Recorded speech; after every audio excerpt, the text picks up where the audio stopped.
All right, good morning, everyone, from Pla Mor Lanes in Coldwater, Ohio. Practice underway for the PBA BowlerStore.com Classic presented by Moxy's Xtra Pair. Bowlers are finishing their practice. We'll get you player introductions and additional information on this BowlerStore.com Classic. $10,000 on top as the bowlers are in their last 3 minutes of practice.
And from Pla Mor Lanes and Adventure Golf in Coldwater, Ohio, this is the PBA BowlerStore.com Classic presented by Moxy's Xtra Pair. Good morning, everyone. $2 Phil Brylo here with you, bringing you through 3 squads of qualifying today. A squad's hitting the floor now. B squad will hit the floor at 1:30 p.m. Eastern Time. C squad gets to the lanes tonight at 7 p.m. Eastern Time. And when we're complete with qualifying, 31 players will advance to tomorrow's Cashier's Round beginning at 11 a.m. Eastern Time. We'll be back with your live stream coverage all the way through here on the PBA YouTube channel. I want to thank the PBA, Tom Clark, our commissioner, Chris Del Bene, Jeff Goodger, for all taking care of business, making sure that 10 on the Deck Productions can stream to the PBA YouTube channel, and you fans can watch for free all weekend long.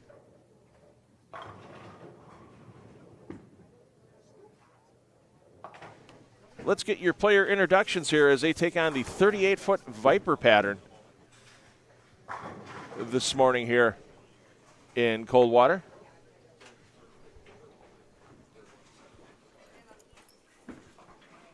And as it's famously known by a lot of the players that have been here before.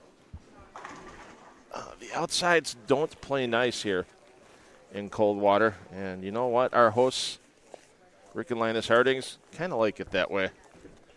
They want the bowlers to earn every penny of that $10,000 first place prize up for grabs this weekend. There's $20,000 in overall sponsor added money this weekend, and we'll also get into another $10,000 that was added for the last 3 PBA Central Region events here in Ohio. We started last weekend with the Pla Mor Roofing Classic in Delphus. Then we moved on to the Dave and Diane Kill Central Open at Delphus Recreation Center on Wednesday and Thursday. And this event here in Coldwater make up the 3 events of the Brunswick Cup. We'll talk about that a little bit later here in Game 1.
All right, so your players on 1 and 2, your bowler A is Ethan Fiore. He was your champion in Minster at the Pla Mor Roofing Classic last Sunday. He's your bowler A. Ryan Lapano, your bowler B. Richard McCordick, your double A. Keegan Alexander bowling as a guest, your double B. Over on 3 and 4, Ethan McDonald is your bowler A. Brandon Flora, your bowler B. Zach Weedman, your bowler double A. And Trey Heinrichsmeyer, your bowler double B. That's on 3 and 4.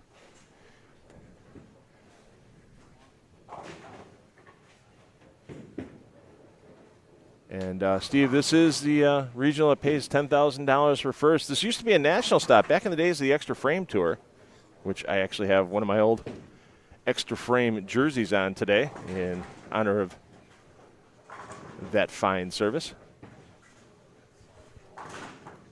This was a national tour title, and some big names won here in Coldwater when it was a national stop, including Darren Tang's only PBA Tour title to this date. Rhino Page, Jacob Buttruff. Who can forget Tommy Jones? Back in 2019, 2 gutter balls during the championship match, and still beat Sean Rash for the title. So the outsides really don't play nice here. And then you put a 38-foot pattern out, these bowlers are going to be really working hard to get 3 and 4 baggers as the block progresses. And we got a 3-bagger there for Ethan McDonald starting things off. Zach Weedman looking for the same. And, yeah, there are some tour players out here in this event. I mean, just alone on this squad, you've got PBA Tour titleist and Ethan Fiore, Jason Sterner, A.J. Johnson, Graham Fa.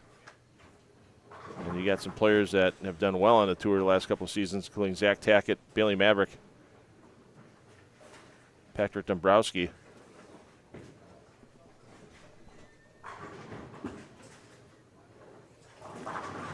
and some big names coming up on B and C squads. We'll talk a little bit more about those players as we get through introducing our players here in game number 1. And I mentioned the Brunswick Cup. $10,000 in that Brunswick Cup, presented by WCSM Radio here in Coldwater, and lots of other sponsors with that. Let's bring that on your screen. And you can see Ethan Fiore is leading the points list. It's a simple points list. You get 1 point for every player you beat in the field. So Ethan Fiore beat 68 players in Minster last weekend, and he just missed out on the stepladder, 5th place in Delphus. So he leads at 131 points. Patrick Dombrowski second. At 122, Michael Davidson 121 points in third, and Alec Keplinger and Matt Coover are tied for 4th at 117. And there's some players real close: Fobb, Prather, Stevens, A.J. Johnson, Gage Blackford. Actually, let's be honest, with 93 players in the field here in Coldwater, somebody that might be sitting on 70 or 80 points right now could more than double their point total and get themselves into that number 1 spot for the $4,000 for that Brunswick Cup points list. Let's get you to your players on 5 through 8. Wesley Boyd, your bowler A on 5 and 6. Max Volsard, your bowler B. Jason Sterner, your bowler double A. And bowling as a guest, Troy Diddle, your bowler double B. Next door on 7 and 8, Zach Tackett, your bowler A. Evan Gens, your bowler B. Trevor Roberts, your double A. And Michael Bankert, your double B on 7 and 8. Now, you can go back, if you're, let's say you're an Ethan Fiore fan,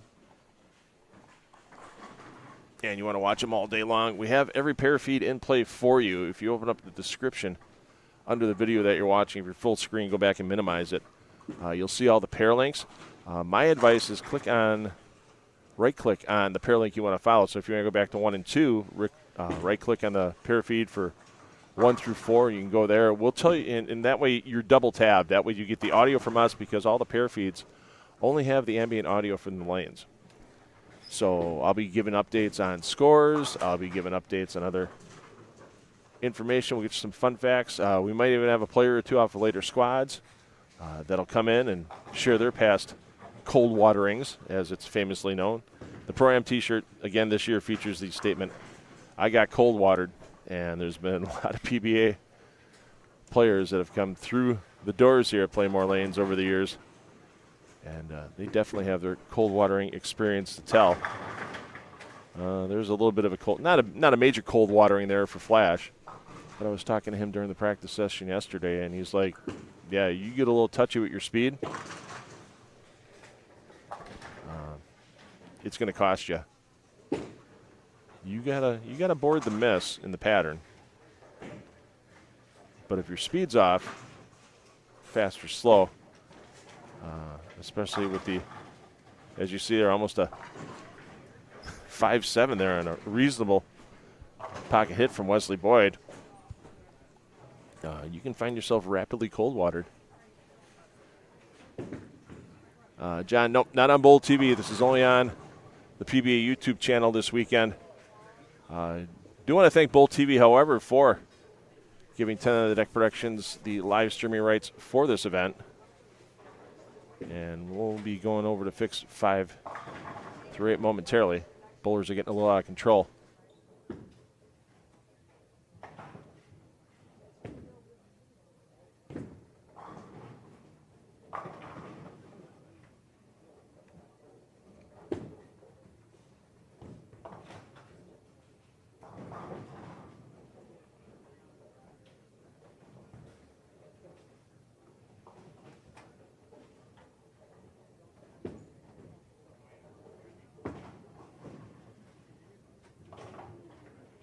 Still a lot of bowling coming up on Bowl TV this fall, however. You've got some PWBA regional events, and also it's the home of the RPI qualifiers throughout all 7 of the domestic PBA regions. And if you're already a BullTV.com subscriber, you can get that information on their page. Otherwise, go to PBA.com, and you can go on the regional tour page, and you'll see all the information there about the 2025 Bull TV Regional Players Invitational and how players can qualify out of the regions. Wow, Trey Heinrichsmeyer just left a 5-7 on what I thought was a decent pocket head over on lane 4. Hey, Trey, welcome to Coldwater. Trey, of course, winner of the inaugural PBLBC National Championships Open Classic Division. He took home $25,000 in his case back then, scholarship money, as he was a youth player when he won.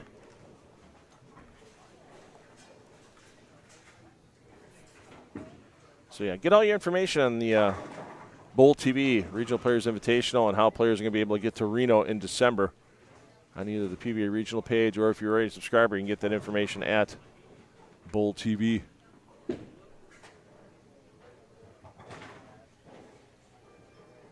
And it would not surprise me today if we saw some games, even from talented players, that find some problems on a pair or two in Coldwater in the 120s and 130s. Let's get you over to 9 through 12, as on 9 and 10 PBA Tour champion A.J. Johnson.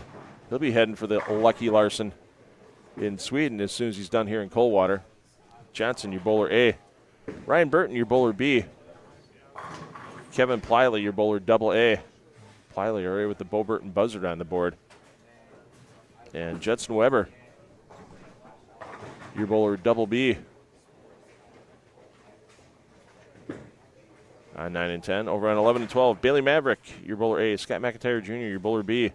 Ryan Lakota, your double A and PBA Tour champion, PBA Major champion. Graham Fye, your bowler double B. And one thing you can't do, like you see for Lakota, that double A scoreboard on 12, don't be giving away single pins here in Coldwater. They are tough to make up with doubles and 3-baggers. No doubt about it. Hey, everybody, it's in the chat. Do me a favor. Let everybody know on your social media. Let your friends and family know that they're able to watch this great event with the PBA BowlerStore.com Classic here from Coldwater. I want to thank Rick and Linus Hardings and their families for bringing me down here for this event. Couldn't do it without the support of our host proprietors, and also couldn't do it without the season-long support of 10 of the Decks, PBA Regional streaming sponsor, H5G Brands. They are the official merchandiser of the PBA.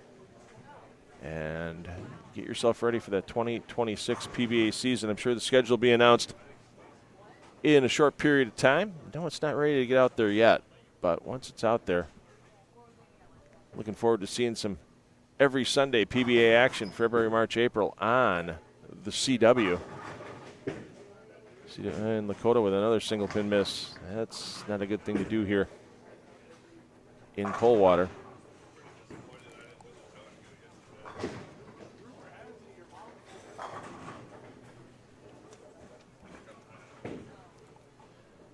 Get that PBA merchandise. Get ready for winter. You see that nice knit wool hat? Yeah, that'll keep your dome warm in the winter. H5gbrands.com. Thanks again for all their support for our PBA Regional live streaming all season long. Sally, thanks for waking up early in Idaho. The weather is gorgeous out there this morning. John, thanks for the sunshine in the chat. Appreciate that. Appreciate everybody tuning in this morning here in Coldwater.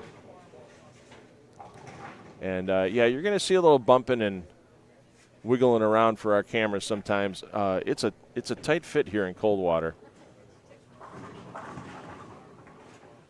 As you look at our spy cam for a second, you can see we're right in the bowlers area, and then the bleachers are right on top of that. And I guarantee you by about 11:30 noon today, those bleachers are going to fill up for these players, and lots of fans that come out to Coldwater. We had a lot of fans in Minster, And even for a weekday event in Delphus, sometimes it's hard to pull the fans in on a weekday. There's a nice crowd for the stepladder in Delphus on Thursday evening. We'll bring you some highlights a little later today from that event with the Dave and Diane Kill Open.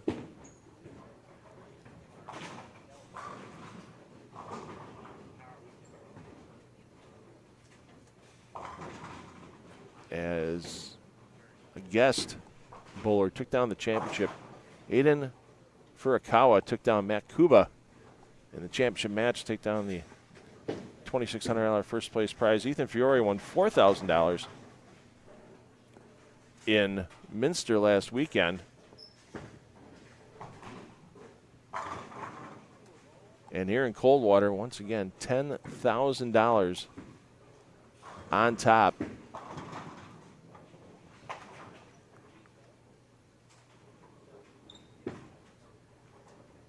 For our winner this weekend, and they are going to earn every penny of that $10,000.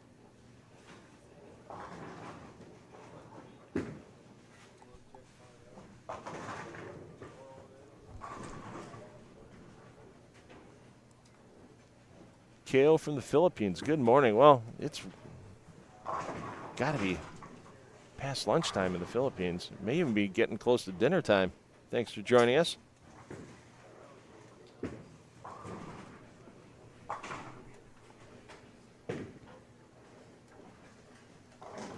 We mentioned some of the great players you're going to see on the lanes here at Coldwater today. We've already seen quite a few PBA Tour titleists. Graham Fa and A.J. Johnson on this stream. Among those, coming up on B Squad, you're going to have Chris Prather,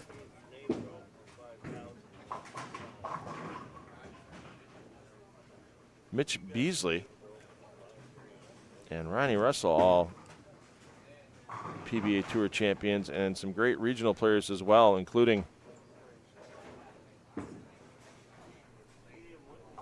Kyle Bigelow. Nice to see Kyle here. Michael Davidson. Davidson spent some time on the PTQs on tour as well. And some other players that have done a lot of action on the PBA Tour over the last couple of years, including Brian Robinson, Frank Snodgrass, Brad Miller, and your defending champion here in Coldwater, Zeke Bate. Matt Kuba, also on B Squad, finished second in Delphus a little earlier this week. And then coming up on C Squad, 7 p.m. Eastern tonight, PBA Tour champions with Anthony Lacaz,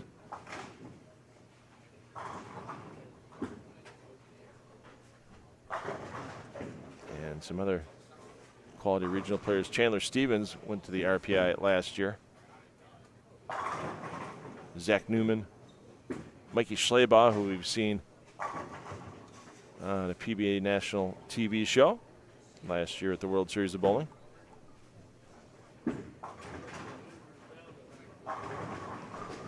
So C Squad, see a little Schleybaugh in action, 7 p.m. Eastern time tonight.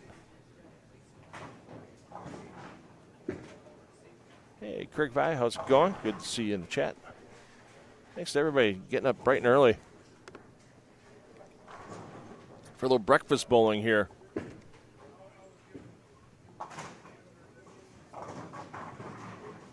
In Coldwater. And McIntyre trying to keep that real direct. Lucky to break up the 410. Let's get you to our final pairings here. 13 through 16. As Jacob Lewis is your bowler A. Dean Vargo, your bowler B. Michael Klingenberg bowling as a guest, your bowler double A. And Joey Royer Jr., your double B on 13 and 14. PBA Tour player Patrick Dombrowski, your bowler A. Hayden Terrace, your bowler B. Corey Hersha, your double A. Kyle Rosenberg bowling as a guest, your double B.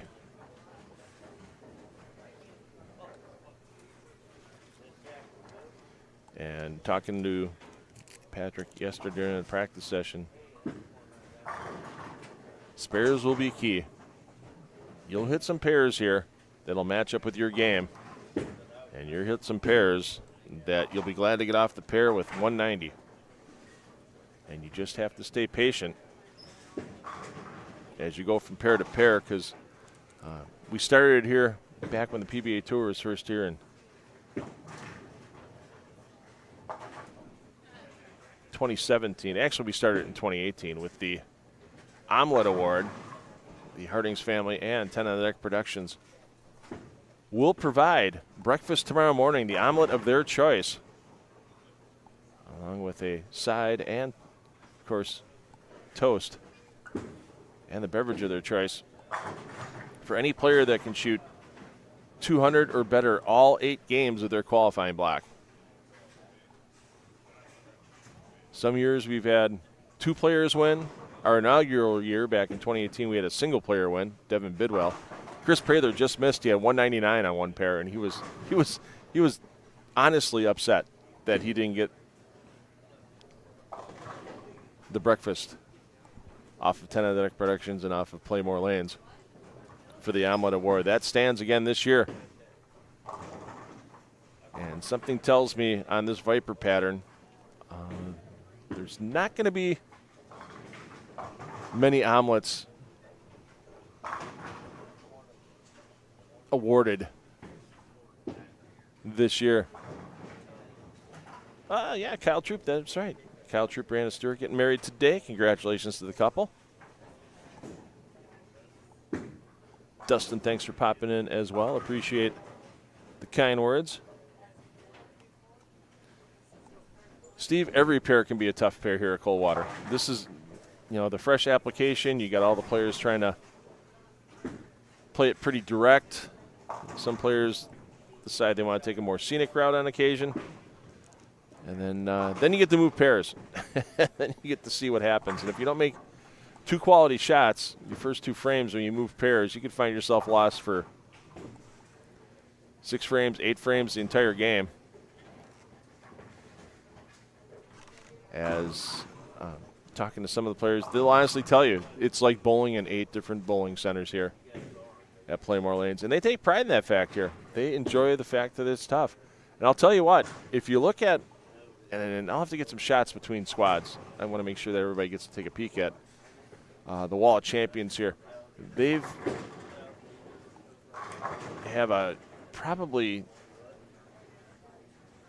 8-foot by 8-foot section of the wall behind lanes 1 and 2, dedicated to all the state championship trophies for the teams here in Coldwater or for their individual champions for the Ohio State High School Bowling Championships. And, yeah, there is a lot of hardware on that wall. And when you bowl in a tough center and you have to really work on making good shots in your speed control, you get to other bowling centers that maybe have a little easier pattern out there as well, and you find out that your high school players can just get out there and put up scores.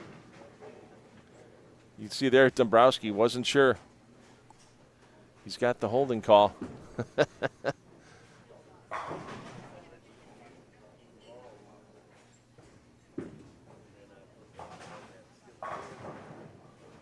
Yeah, there's PBA Tour players all over the world right now, KO. Simonson's in South Korea. EJ and Natalie Tackett are bowling a tournament in Australia. I saw that Verity Crowley and Brianna Cote are there as well. EJ had a 300 in that event. Surprise, surprise. So, yes, quite a few players that would normally be here. It's just scheduling. We've had Anthony Simonson here in the past. We've had EJ. EJ Tackett loves this place. EJ Tackett's won in this center. But sometimes when schedules conflict, it's, and let's be honest, somebody offered you a trip to Australia to bowl for you and your spouse, you'd take it. I know I would. So, yeah, quite a few tour players, obviously, with the nuptials for Kyle Troop and Brandon Stewart. They are not here. A lot of players attending that wedding as well, but it's still a high-quality field here in Coldwater all weekend long. We mentioned all the PBA Tour champions that are here. throughout all 3 squads of competition today. So we'll give you your player movement here, as it's pretty simple for game 1. It's just simply a pair to the right. So the players you see here on 15 and 16 with Dombrowski, Terrace, Hersha, and Rosenberg all going down to 1 and 2. 13 and 14 just moving right next door. So thanks for double tabbing, everyone, if you're following your favorite player. We'll get you a score update after game 1. We'll also put the link in the chat once that's active and has its first set of scores in the live scoring. But I'm $2 Phil Brylo. Thanks, everybody, for joining us bright and early here on a Saturday morning here in Coldwater, Ohio at Pla Mor Lanes, the PBABowlerStore.com Classic presented by Moxy's Extra Pair. We want to thank our title sponsor at BowlerStore.com, and we also want to thank all of our sponsors. There you see your diamond, platinum, and gold sponsors scrolling across your screen. You can't put up a $10,000 first place prize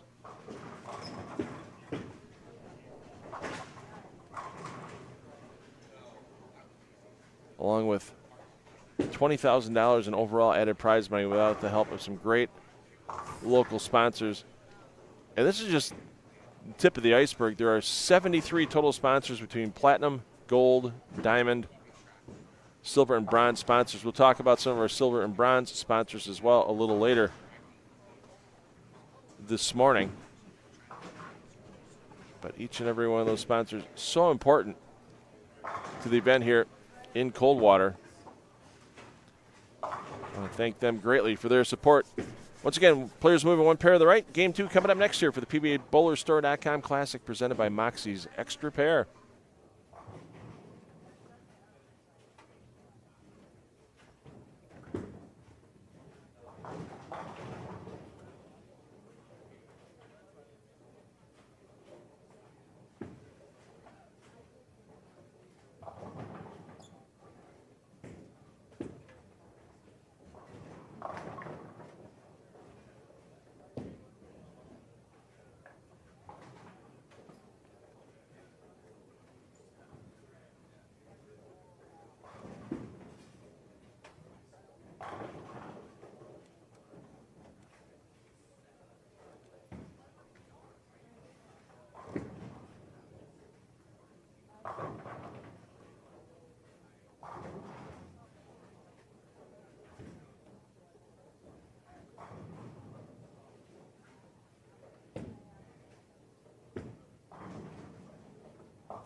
Once again, we mentioned about how needing to get a quality start. Physically throw the first 2 balls how you want. Try to get a range on the next pair you go to here, and that's not a good start for Dombrowski. Yeah, see Greek Church is on lane 2. Steve, that's a lot of pairs in this house. You could shoot 230 plus or 140.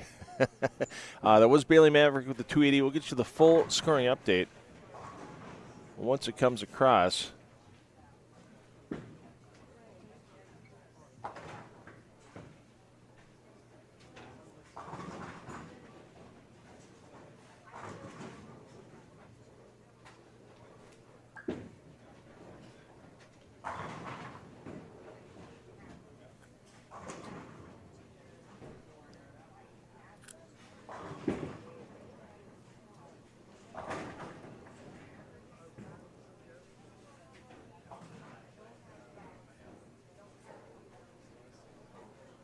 There is your live scoring link. Drop in. Robin, good morning to you from South Africa. Hope you're having. Well, your day's almost done down there. Well, mid-afternoon, so not quite done.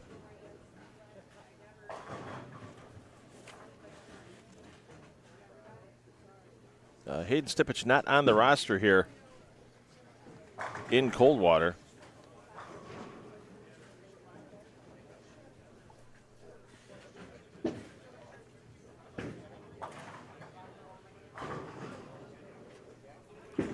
Did have a good finish in Delphus, finished in 4th place on Thursday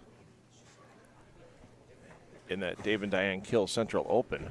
We'll get you some highlights during B Squad this afternoon from that event.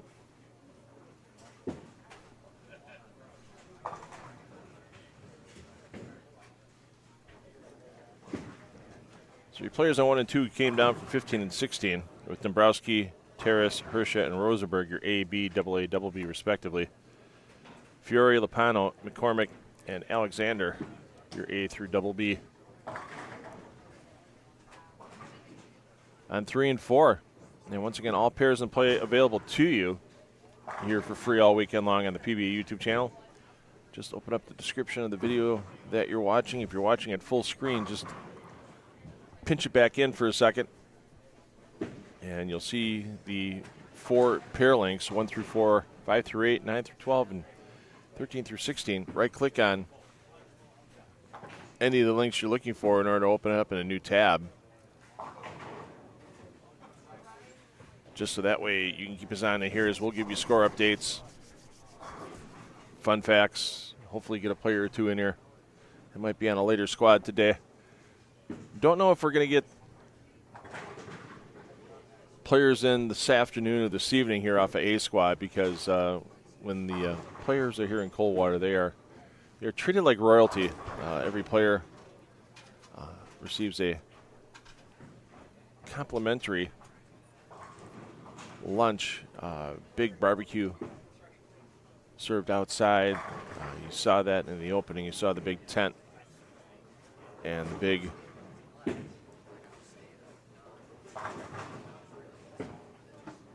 patio area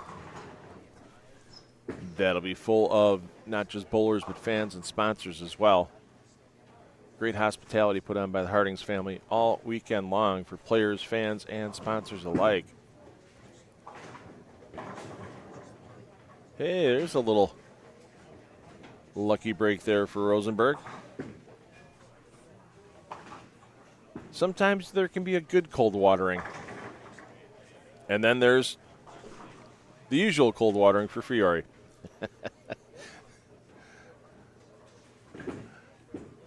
As that ball just slices right through the pin deck, leaving the 9-pin. Once again, 38-foot Viper is what the bowlers are on all weekend long.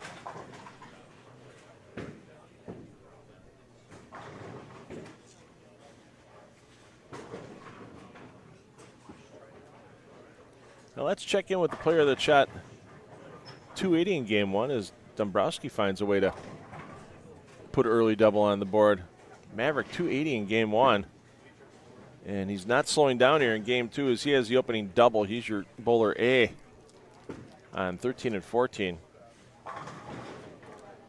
Maverick bowling with Scott McIntyre Jr. as your B, Ryan Lakota your double A, and Graham Fye your double B.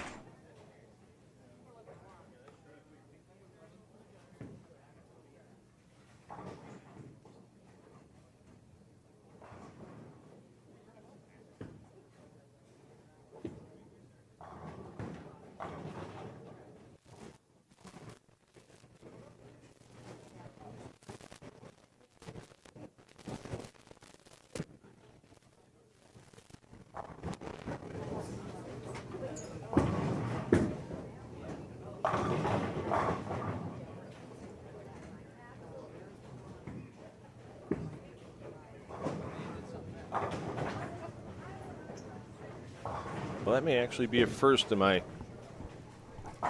more than a decade of live streaming.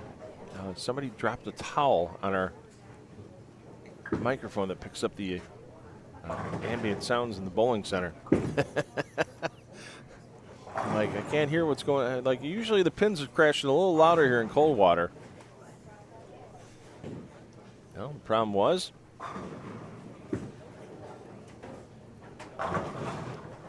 must have been one of the Pro-Am bowlers from last night that dropped it under the bleachers, didn't bother retrieving it, and now you can hear all the great sounds here in Coldwater.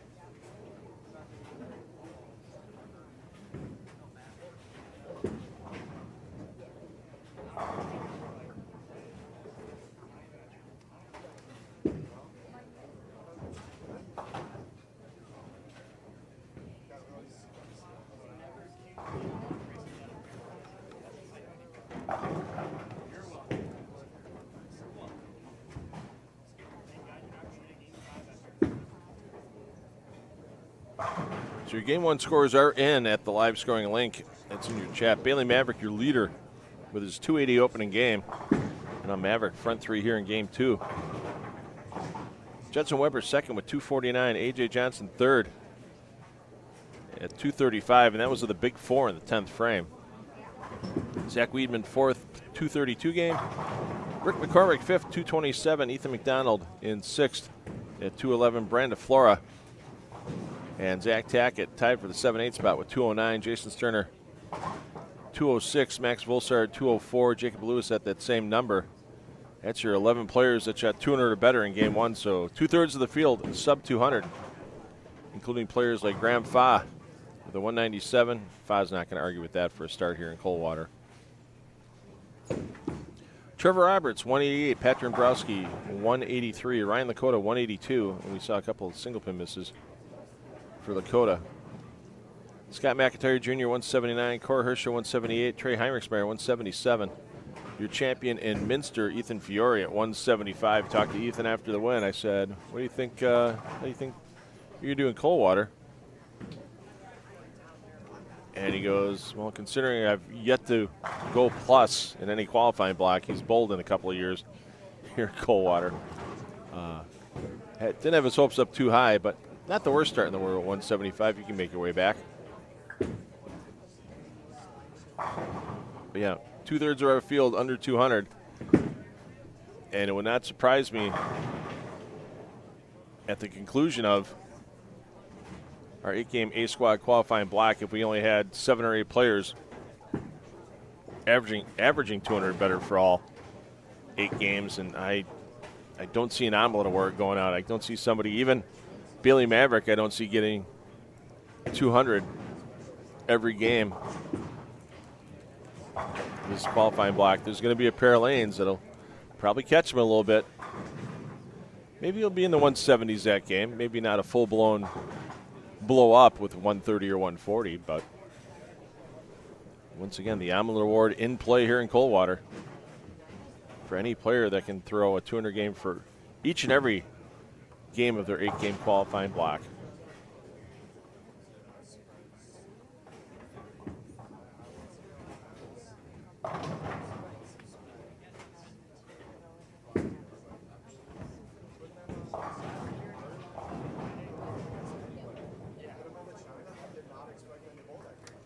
And we'll stay here with Bailey until he stops striking. as he has the front four.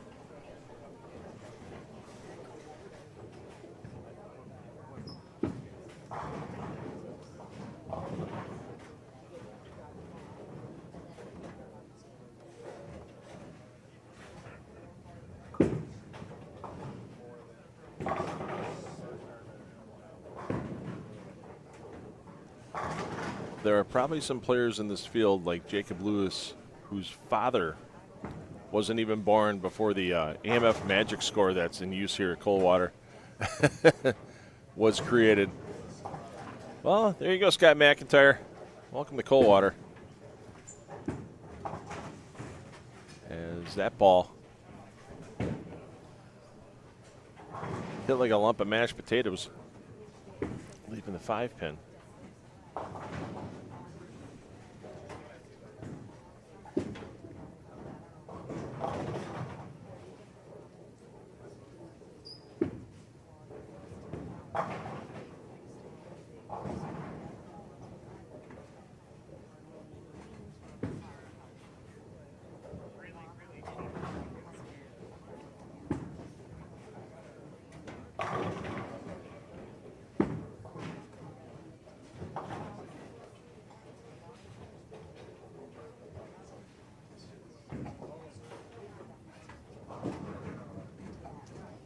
Fa was a winner here at Pla Mor Lanes for the BowlerStore.com Classic in 2022. Fa also currently leading the Central Region points list.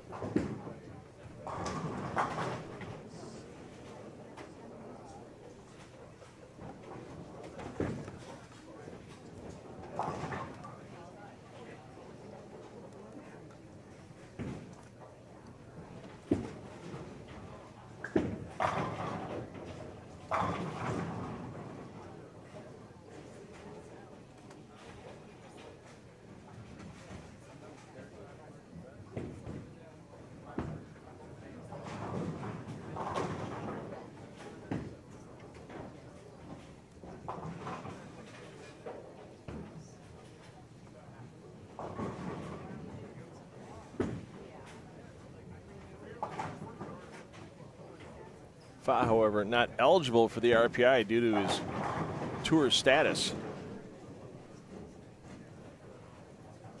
as Fa was 4th overall in points for the 2025 PBA season. I'm sure he could get passed by a player that's pulling the Lucky Larson. I don't know if that event, I don't believe the Lucky Larson counts for points, so it just counts for a PBA title. Yeah, points stopped accumulating once we went into the PBA playoffs. So Fa would not be eligible for the RPI.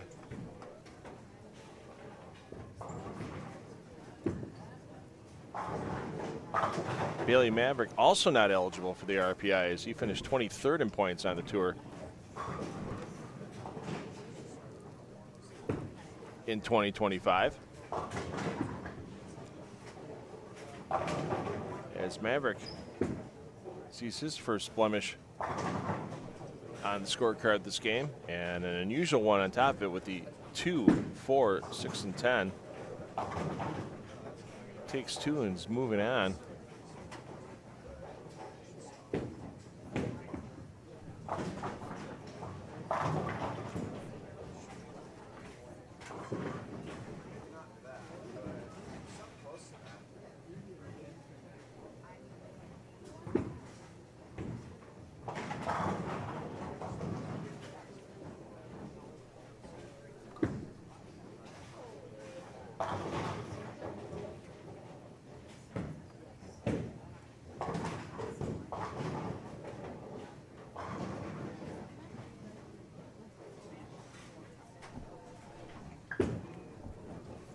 After McIntyre throws, we're going to get down to 1 and 2.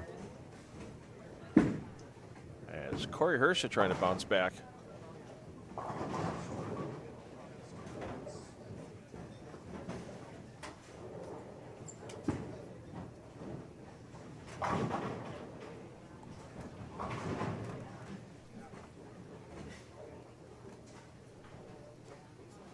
from an opening 178 game, and Hirscha, he'll be stepping up momentarily on lane 1, working on a 6-bagger after an open frame in the first. I'm sorry, that's Dombrowski working on that. Hirscha also having a big game. Hirscha with the open frame in the second. Kyle Rosenberg bowling as a guest had a 5-bagger there before leaving the 4-pin.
So Dombrowski keeps striking. Hirscha finds a little trouble here. And how about that? Takes down the 210. Nice conversion there. The young man from Indiana. Looking to keep his hope of getting back to the plus alive.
So Fiore looking to salvage 2 1/4 if he can get 5 in a row.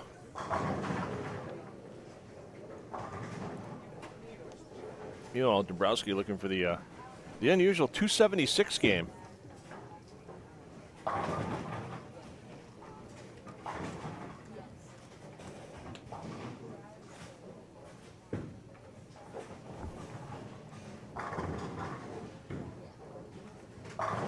Well, whatever errant shot he made in the first frame with that great church, he has come back with a vengeance.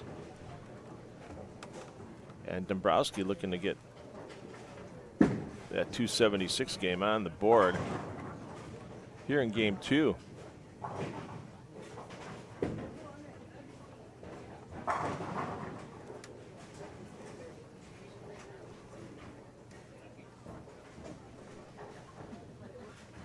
As we got a little scoring delay here. Let's check in on some players here on 9 through 12. as we've got a player with A.J. Johnson not having a great game after opening with 235. Oh, Judson Weber with the the Pla K10. Boy, for a 38-foot pattern, you'd think these bowlers would still have plenty of oomph on the ball when it got to the 1-3 pocket.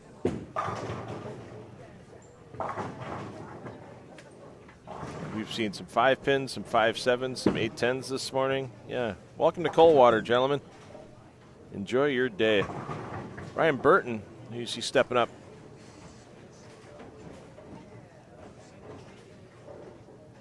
On lane 12. As Burton clears the deck once again. Burton trying to bounce back off a 147 game, and he is doing it nicely. Patience is such a virtue in Coldwater. You just know you're going to face some adversity at some part of the day, and you just can't fry out about it.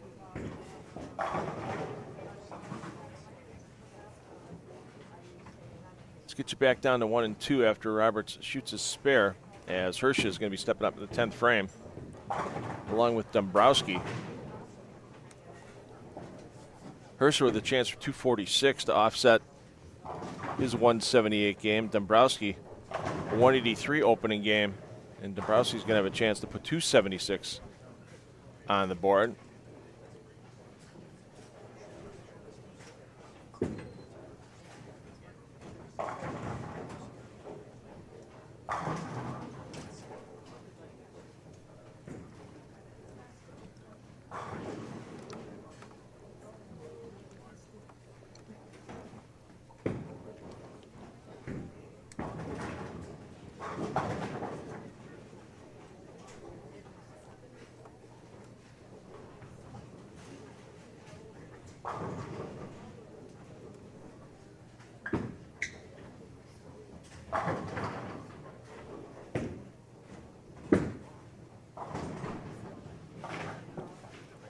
You saw Heinrichsmeyer with a strike. Heinrichsmeyer trying to get to 258 after battling the 177 the opening game.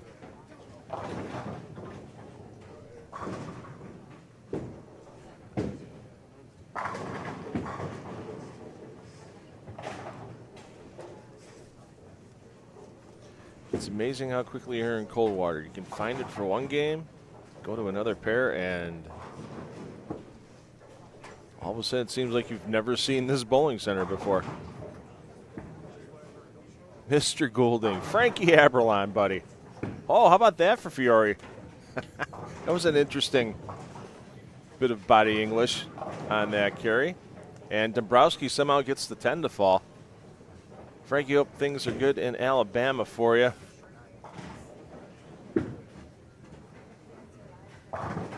Thanks for tuning in this morning. I saw that Bopo had their draft league draft the other night.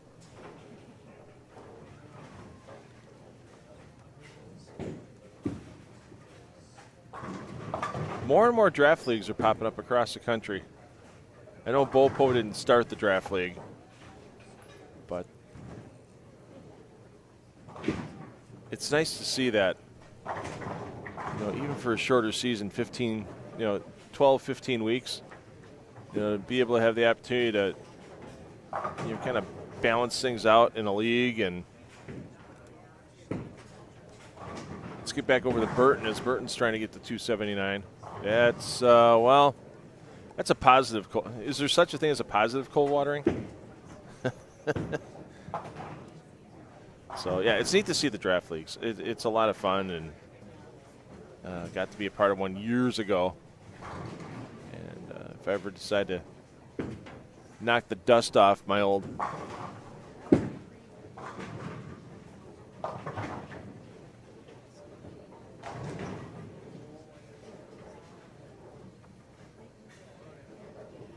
UC2 from Rotostar.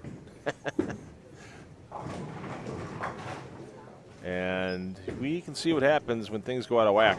There's a 3 count. Not a huge loss there for Dombrowski as he finishes with 264. Hirscher with 224. Rosenberg's going to need a big conversion here. And once again, apologize for some of the shaking and such that you're going to see on the cameras today, because we're sharing our camera area with the bowlers. And hey now, and you've been cold watered. So some of our tables are going to get bumped around a little bit.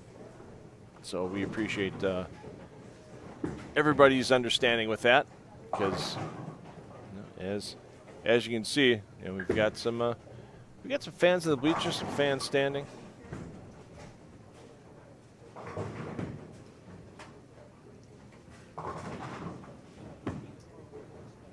I mean, for 9 a.m. here in Coldwater, for a little breakfast bowling, that's not a bad crowd to have, no doubt about it. Not a bad crowd to have at all. Time we get to B squad at 1:30 and C squad at 7 o'clock tonight. Yeah, those bleachers will be full. It'll be a little tough to walk through the crowd, and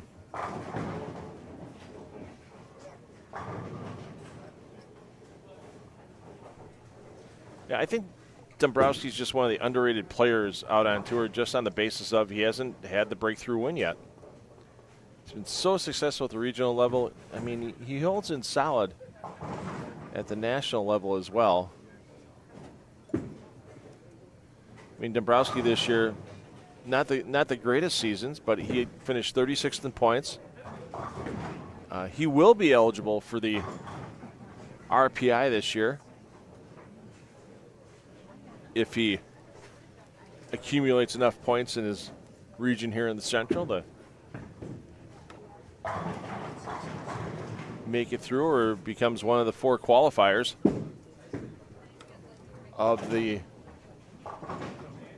RPI event at Easy Bowl in early October, as the Tackett family will be hosting the first ever RPI qualifier on the Cubica AMF Edge string pins, now that they are a fully PBA certified pin setter.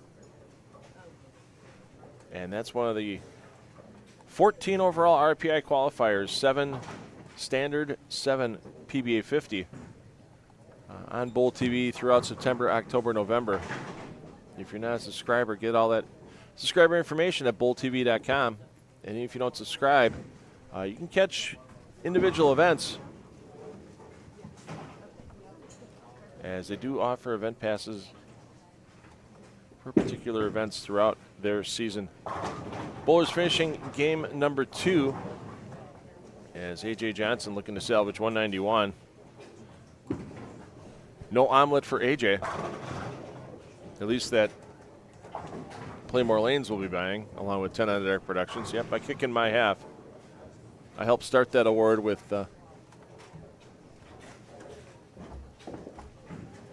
Lee Kaiser, former manager here at Pla Mor Lanes, and now on-air personality at WCSM Radio here in Coldwater.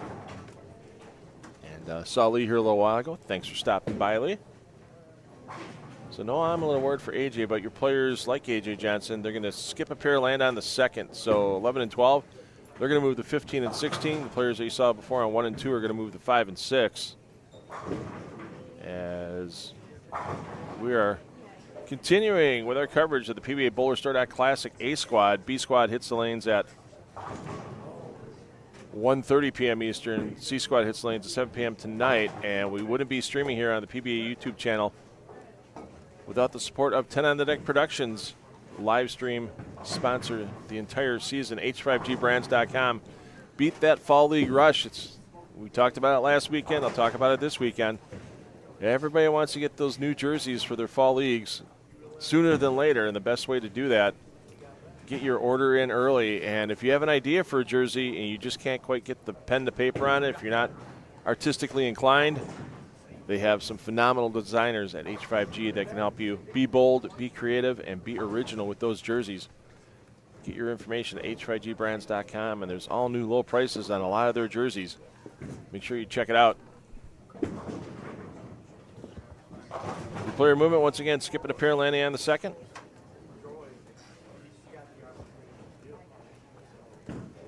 And we'll be back with game 3 after player movement.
All right, let's get you with our probable leader once the scores are official for Game 2. That live scoring link's still in your chat. We'll pop it back in there again in a little bit. Bailey Maverick, a couple solid games for Maverick. Started with 280. Still eligible for the Omelet Award. And 1 and 2 always an interesting pair here, and well, every pair here at Pla Mor Lanes is an interesting pair, let's be honest. I'm $2 Phil Bryler taking you through the day here on the PBA YouTube channel. Let your friends and family know they can watch some great PBA players all weekend long for free on PBA YouTube. And once again, thanks to our commissioner, Tom Clark, Chris Adele Bene, and Jeff Goodger for making things happen on the PBA and the things, so 10 on the Deck Productions can stream this event in conjunction with the PBA on their YouTube channel. And also want to thank Bowl TV for relinquishing the digital rights to 10 on the Deck Productions. And don't forget to catch all your RPI action coming up September, October, November. Lots of great PBA players looking to get their chance to Reno, and there's a lot of money on top for that Regional Players Invitational in December at the National Bowling Stadium. $15,000 the top prize for the Standard Division, $10,000 on top for our PBA 50 players.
I love the simplicity of the AMF Magic Score.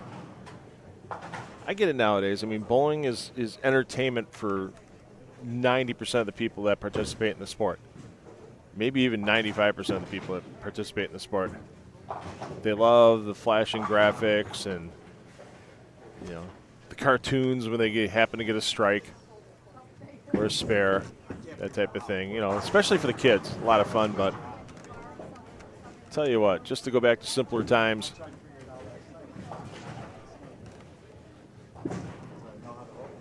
and pretty much every player in this field wasn't born yet when AMF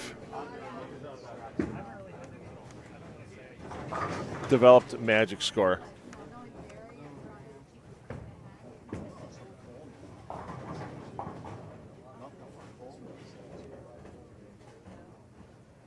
I mean, 1976 was the introduction to Magic Score. I know Brunswick had an automatic scoring system that was a few years ahead of that, but you had a console on the ball return. You had to move and push the button on, so it put the score on your name, and it actually used paper score sheets and basically a typewriter to put your scores on the overhead projector. I'm blanking out on the name of that. It wasn't Astro Score. They marketed it with a lot of their Astro masking units and ball returns and such. Why can't I remember the name of that first Brunswick automatic scoring system?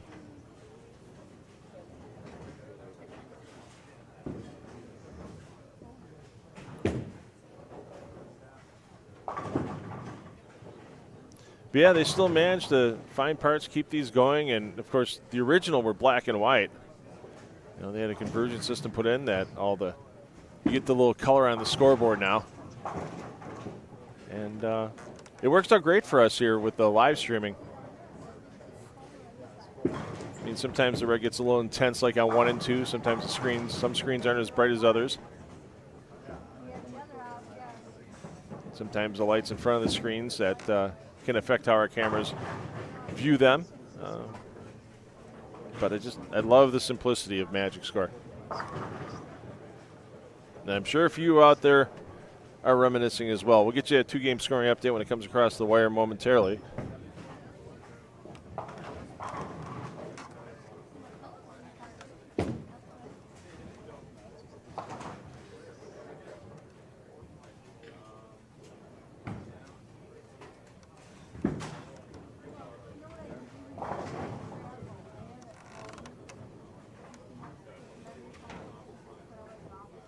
There is your live scoring link.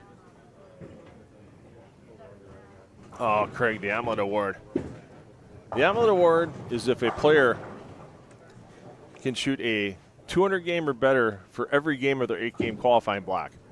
So no, it doesn't count if they shoot 1,600 for their 8 games. It's not average 200. You have to have a 200 game for all 8 games of your qualifying block, 200 or better. And it's rare in a year that more than one player wins an award. I know there were several years that no player. We started in 2018. Devin Bidwell was our first winner. He was the only winner that year. Chris Prather came close. Dick Allen came close that year too. And it was a tradition that Lee Kaiser and I started down here. And the Hardings family has kept it going even on the years that I haven't made it back to Coldwater. This is my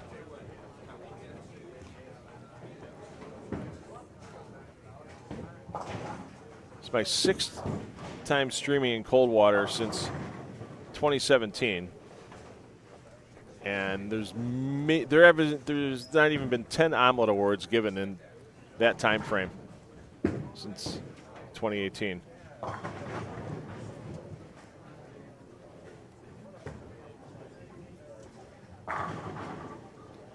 mean, so in 6 previous editions. Yeah, I think there's been 5 Omelet Awards given out over the last 6 editions of this BowlerStore.com Classic. So, and I'll tell you what, the omelets here, they don't mess around with the meat. There is no skimping on your meat omelet.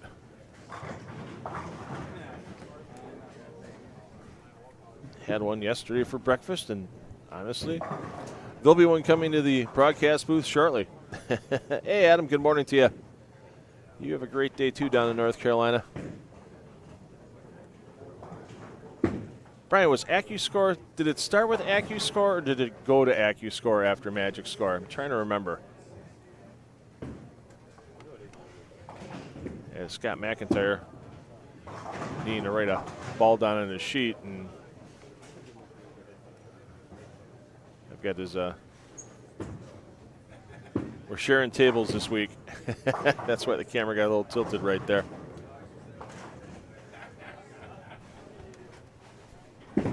So once again, Maverick, after a rough start, find a way to put strikes together.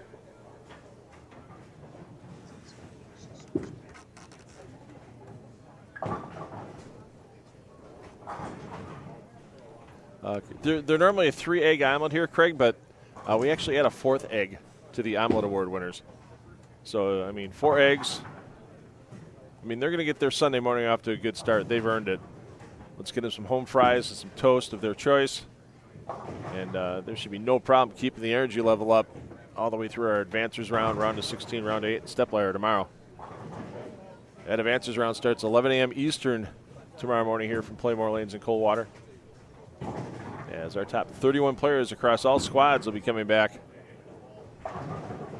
And pinfall carries over all weekend long as Bailey Maverick gets his welcome to Coldwater. I didn't think that was a 4-9 high shot. So Maverick, your leader, at plus 63. So Maverick, actually, he's already out of the running, as he must have had a rough finish last game. He ended up with 183. Ethan McDonald second. Yeah, plus 58. McDonald's still in the running for the Omelet Award. Patrick Dombrowski in third at plus 47. No Omelet for Dombrowski. Rick McCordick, 227, 204. There's another Omelet Award possibility for the man in fourth at plus 31. Jacob Lewis, plus 30, still has a chance. 204 and 226 for Lewis's first two games to be in fifth. Graham Fa, we saw him have a nice game too with 230. Offsets is 197 for sixth. Judson Weber, 249 down to 173 in game two. Weber in seventh on the squad, plus 22. Zach Tackett in eighth. 209, 212. Tackett staying consistent for his plus 21 in that eighth spot. A.J. Johnson down to ninth after an opening 235. Johnson drops to 181 in game two. And your 10th player on the squad is Trey Heinrichsmeyer. 177, 236 for Heinrichsmeyer for a plus 13. Corey Hersha, the only other player to the positive at plus 2 for Hersha, as we saw him finish with 224 after an opening 178 game. So only 2 players currently eligible off of A squad for the Omelet Award. We may have one of our earliest all players eliminated for an omelet, as McDonald currently in second. McCormick in fourth, and pardon me, 3 players, as Lewis in fifth, also omelet eligible at the moment. Oh, I forgot Zach Tackett too. Tackett consistent. So 4 players.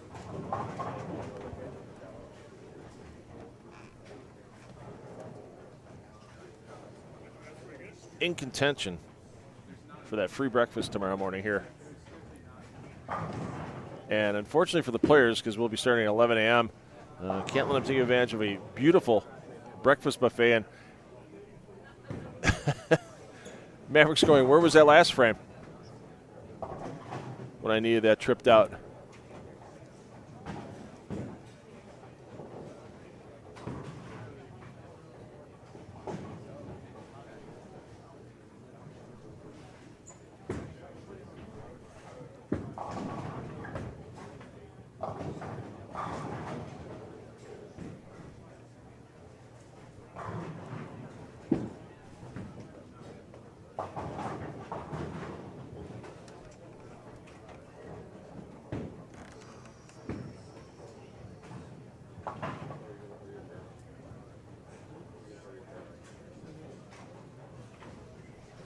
So we're at the scoring pace going backwards. I mean, if you think about it a little bit.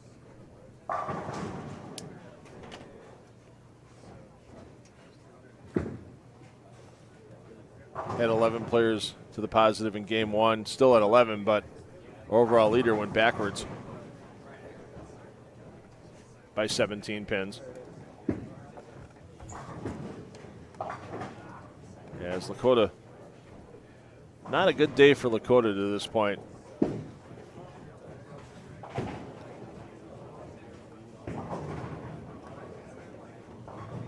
As Lakota at minus 30 for his first 2 games. We mentioned Fa sitting at plus 27.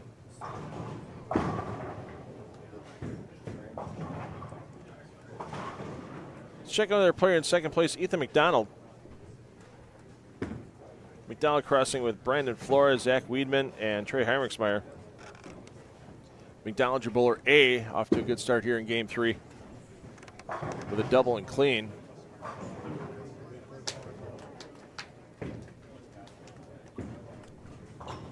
Flora sitting at minus 2, so not in bad shape. Trying to get his first double of the game on the board. Weidman at even, and Heinrichsmeyer, as we mentioned earlier, plus 13 for Heinrichsmeyer, looking for a 3-bagger.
So McDonald late pinfall. They'll get that score corrected shortly. Actually, no need to correct it on the first ball because he's working on a strike. No count in play yet. But I envy no one who has to shoot.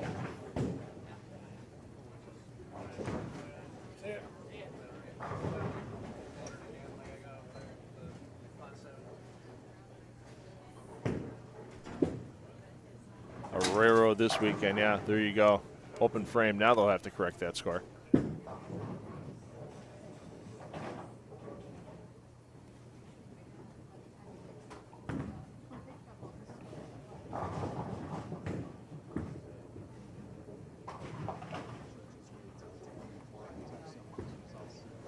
As I mentioned earlier, Heinrichsmeyer, the winner of the inaugural Open Classic division in the PBLBC National Championships back in 2023. And coming up on September 27th,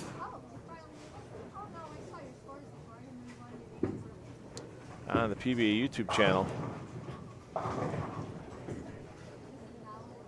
you will see the 2025 PBLBC National Championships clash for our 8 division winners from that event. That'll be coming to you 5 p.m. Eastern time. And there's a couple of names you'll recognize in that event,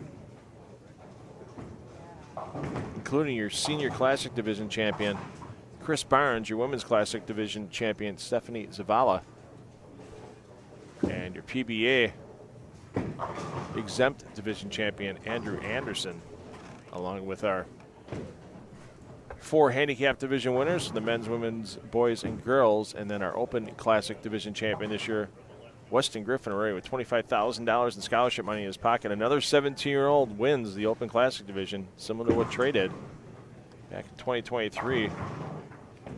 But unlike Trey, who fell out before making the final round where Tom Doherty took down the big money in Portland, can Weston double his money, $25,000 on top of the class this year with that live stream. 5 p.m. Eastern time from historic Strobel Arena in Allen Park, Michigan. I'll be part of the production team for that. I'll be doing your sideline reporting for the clash.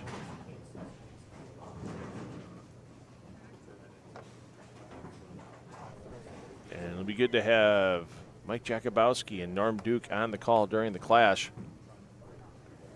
as we will see which of those 8 players finishes on top. And with that clash format, anybody can advance any round. Just that single ball, low count each round, is eliminated. And it'll probably take us a little over an hour to determine who's going home with that $25,000 in clash cash.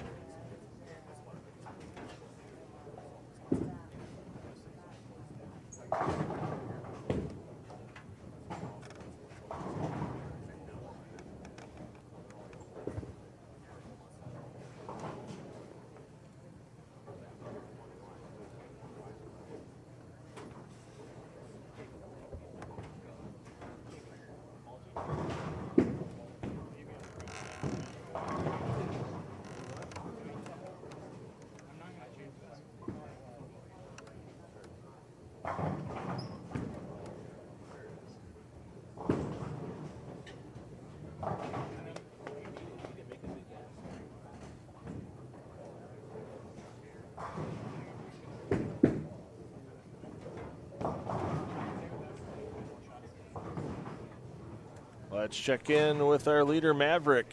He's your bowler A. Here on 1 and 2.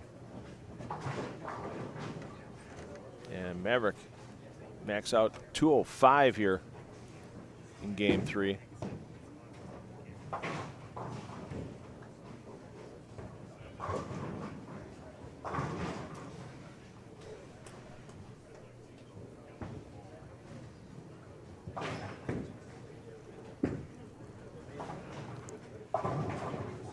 McIntyre gets the 4 to go. Put a 6-bagger on the board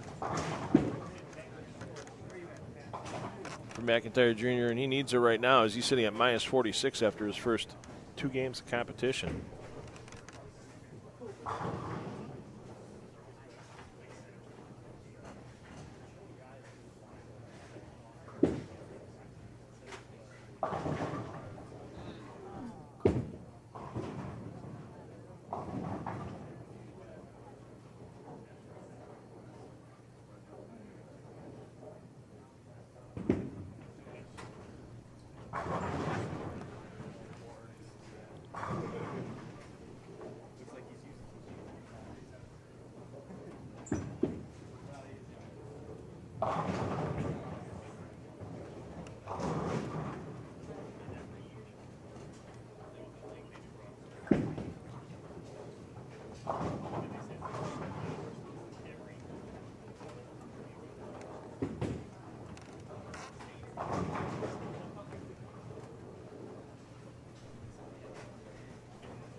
So, second 4-9 of the game from Maverick. He tripped one out, actually, in the 5th frame, and now that's going to leave his maximum at 180.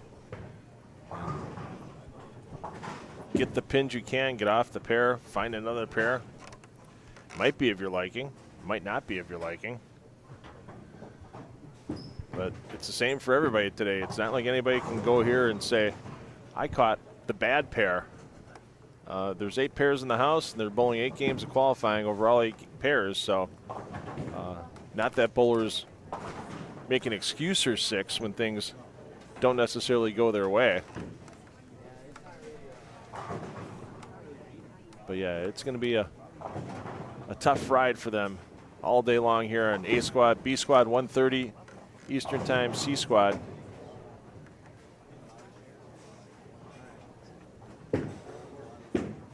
At 7 p.m. tonight.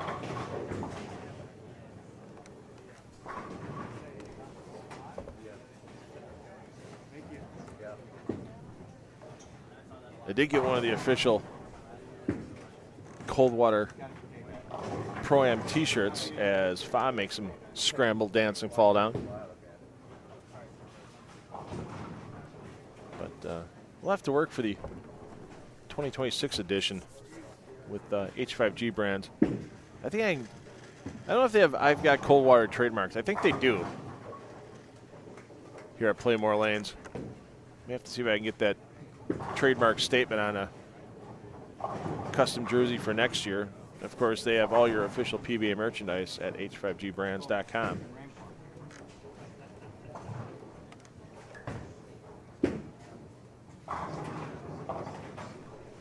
Checking on the chatter. For those of you joining us for the first time here on the PBA YouTube channel, and joining me here, $2 Phil Brilo. We're 10 on the Deck Productions, or actually I am 10 on the Deck Productions, and I am the one-man solo crew flying you through here. I'm your cameraman, I'm your commentator, I'm your coffee go-getter. Well, you have to get your own coffee at home. I have to get mine here. But yeah, we're a one-man crew because basically the proprietors have to cover our expenses to get in. H5G is great with helping us out as well. So if you want to support us here with our live stream for 10 of the Deck Productions, buy some PBA swag this weekend. H5gbrands.com. Help us out.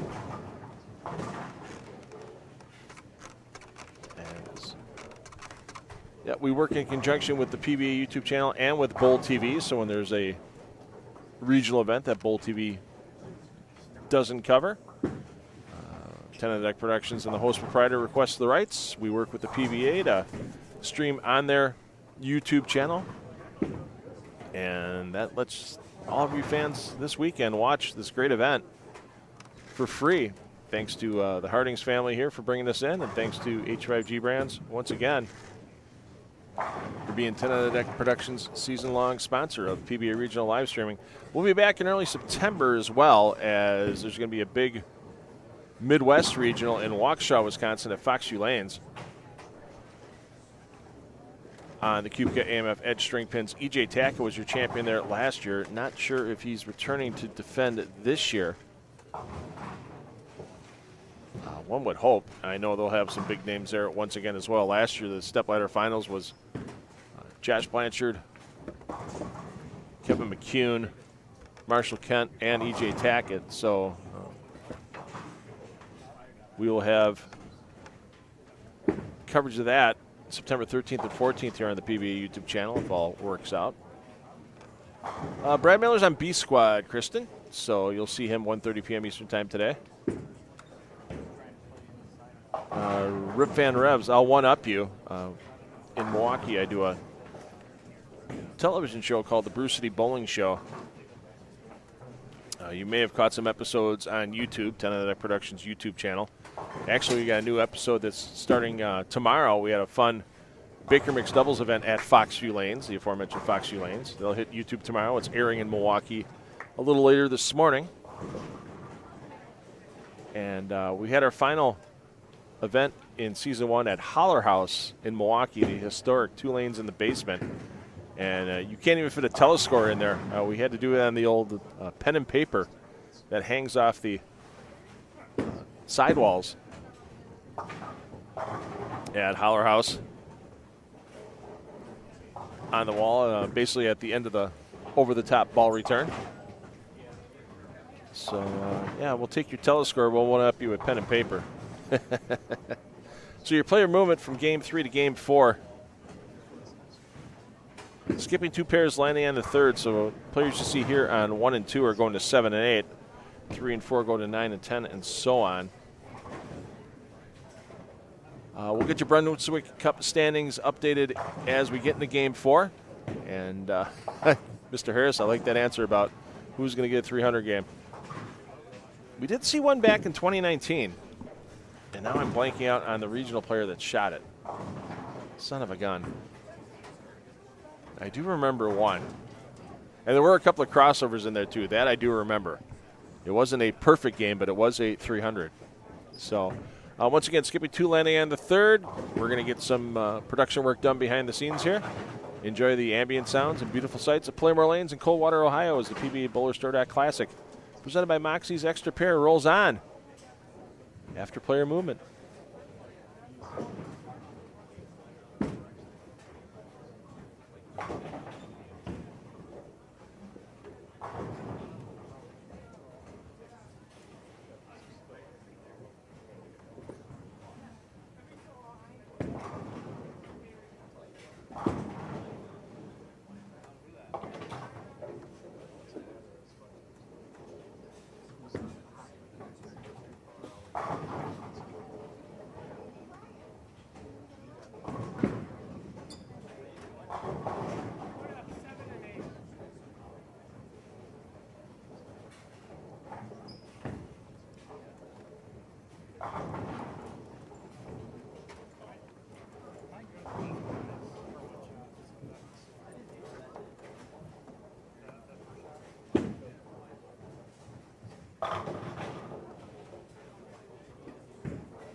All right, let's get you underway here on 1 through 4 once again here as we're into game 4.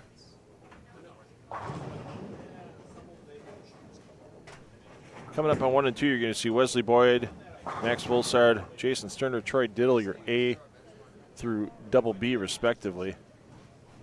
Next door there you see Trevor Roberts, he's your double A, Zach Tackett, your A, Evan Gens, your B, and Michael Bankert, your double B. On 3 and 4, we'll get you the 3-game scoring update. Momentarily, we'll get you some Brunswick Cup update after our first 2 events of that Brunswick Cup. Show you your top 10 in points. And we'll talk about a little other PBA regional action going on this weekend. And, of course, already underway in Sweden is the PBA Storm Lucky Larson early bird squad's running right now. There's some players like A.J. Johnson, Ethan Fiore that as soon as they're done with competition here in Coldwater, they're going to be hopping on some transcontinental flights. And once the main part of that event starts on the 26th, you'll see a lot of PBA Tour players bowling in the Lucky Larson, and that has its own free live stream. Look for Storm Lucky Larson, do a search on YouTube, and you'll be able to watch all the action. Don't forget, in Sweden, action is going to start bright and early here in the U.S., as action will probably be underway by 4 a.m. Eastern every day and running till about 4 p.m. Eastern with all the qualifying squads. It's an interesting format because it's a 6-game qualifying block, and bowlers can re-enter as many times as they want as long as there's room. So, and your highest qualifying block determines where you position out. So if you have a good qualifying block your first time out, you shoot 1,500 for your 6. You're probably going to take that score and let it ride.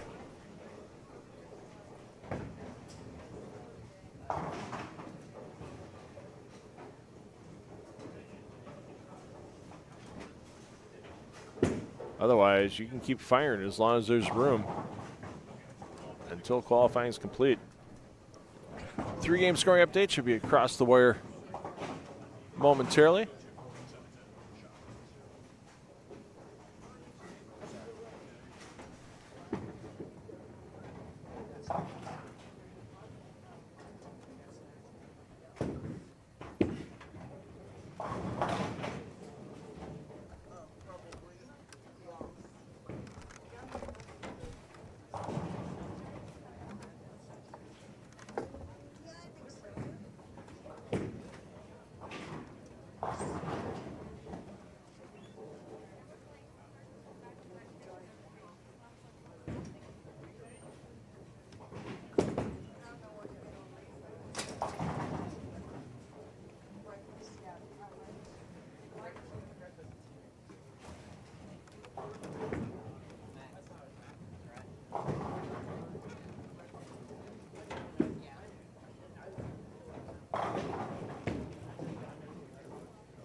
Is one beautiful thing about here in Coldwater, and as much as the fans know, I mean, this is the 17th annual.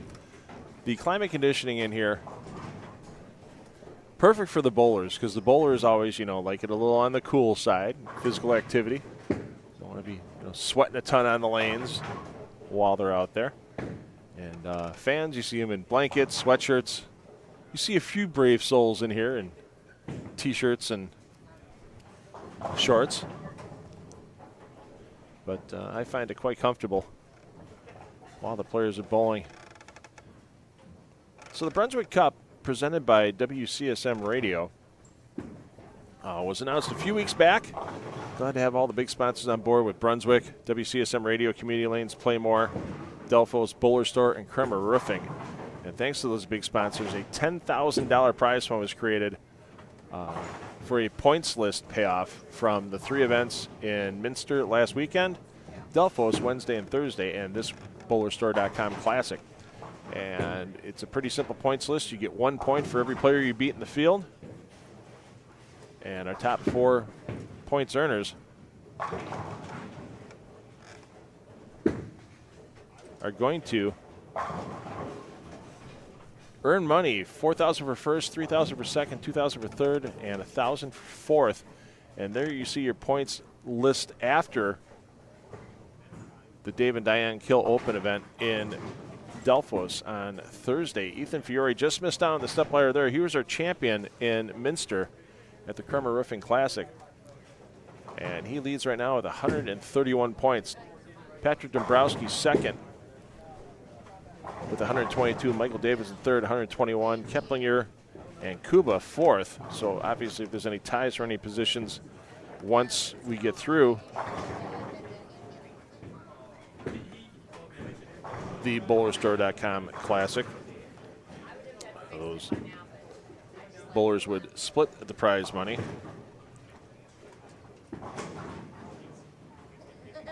And there's some other players,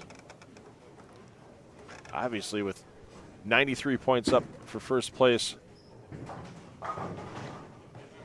for the BowlerStore.com Classic. There's plenty of people that have a chance to make their way into that top spot.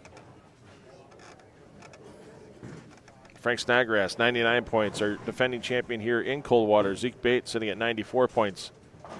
Bailey Maverick sitting at 91. He was your leader after 2 games. We should have our 3-game scoring update momentarily. We'll get you after we finish talking about the Brunswick Cup. Scott McIntyre Jr., 88 points. Dean Vargo, 87.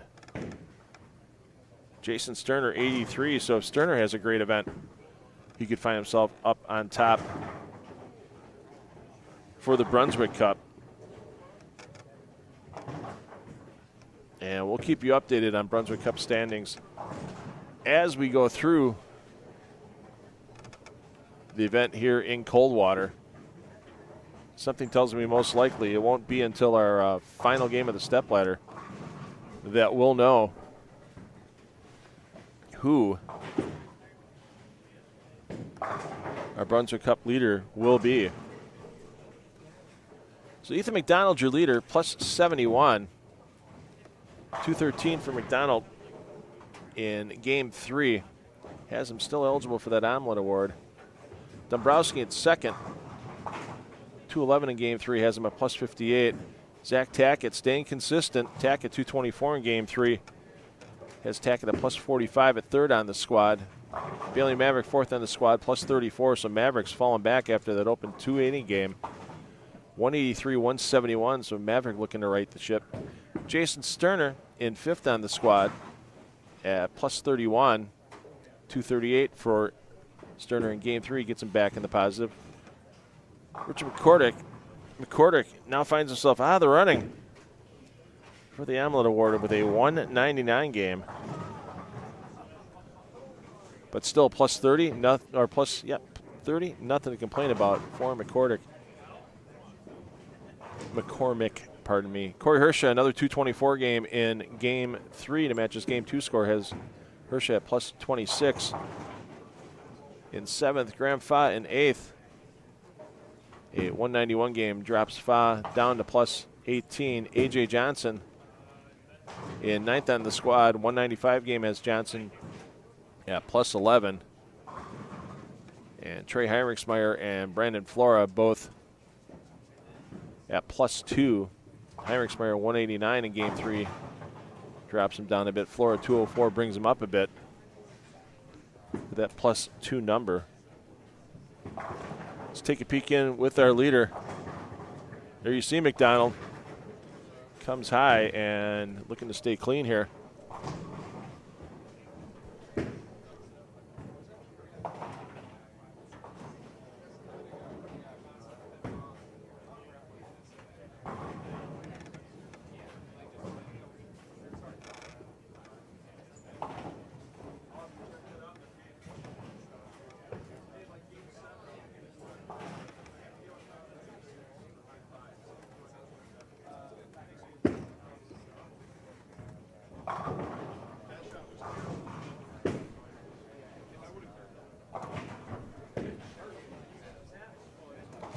And our the eligible player for the Omelet Award, Jacob Lewis, finds himself now at -1, 13th on the squad, 169.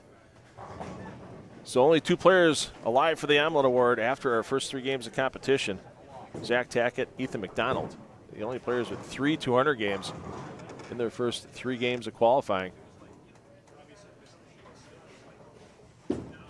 This is the toughest little house. We used to call it toughest little house on tour when it was a national stop. Now it's the toughest little house on the regional tour. 16 lanes here at Pla Mor Lanes in Coldwater.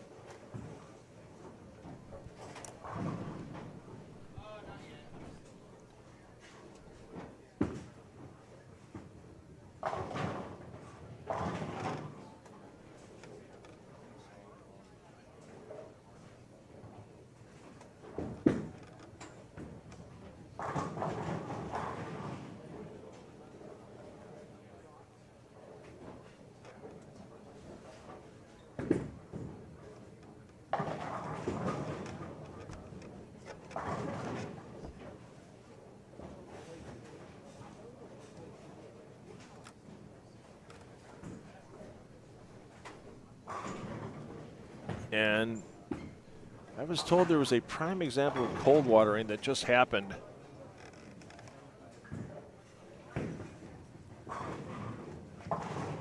On lanes 5 and 6. So give me a minute here to go back through.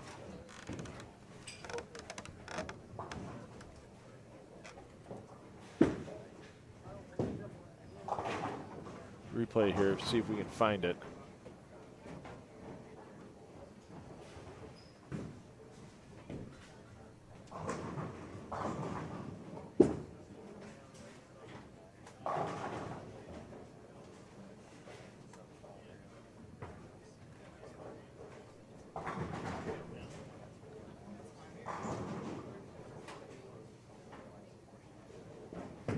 Oh, yeah, that's a beautiful cold watering. Oh, that's spectacular. Give me 1 second here to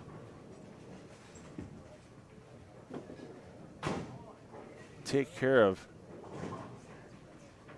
getting this on board here. Oh, this is going to be so beautiful.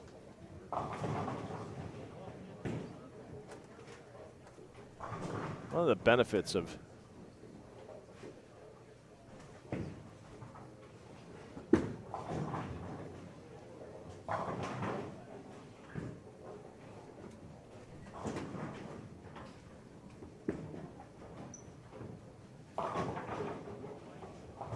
having YouTube stream to us, we can kind of go through and search on those pair-by-pair feeds.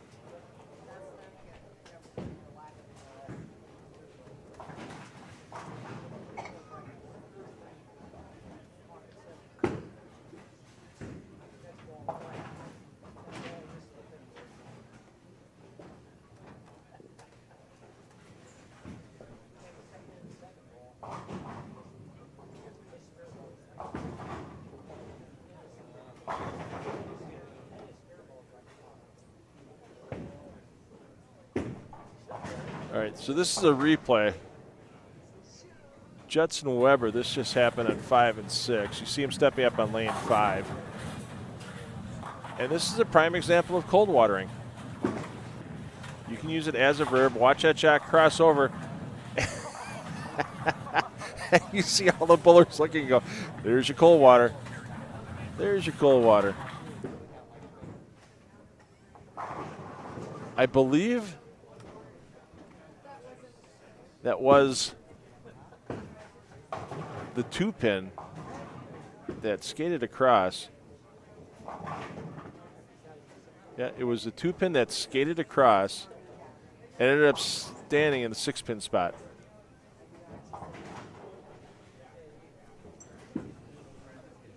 We'll get back to that one more time after McDonald throws.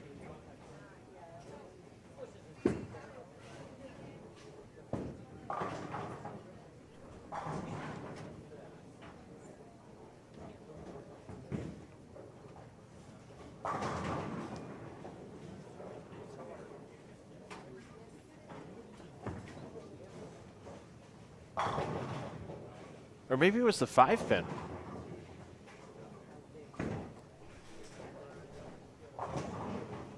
I don't know. You tell me, ladies and gentlemen.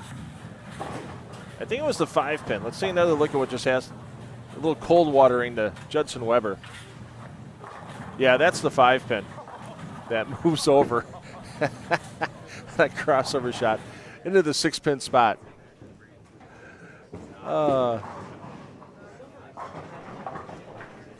Tell me if I'm wrong, ladies and gentlemen. I mean, you can take a look at it yourself, or maybe we'll have to analyze it like the Zapruder film later on. Yeah, that's definitely the 5-pin.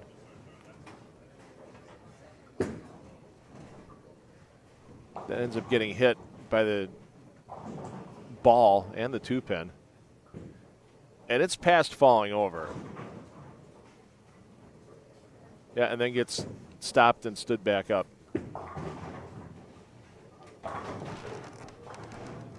I'm going to have fun with this one. We're going to look at this one more time.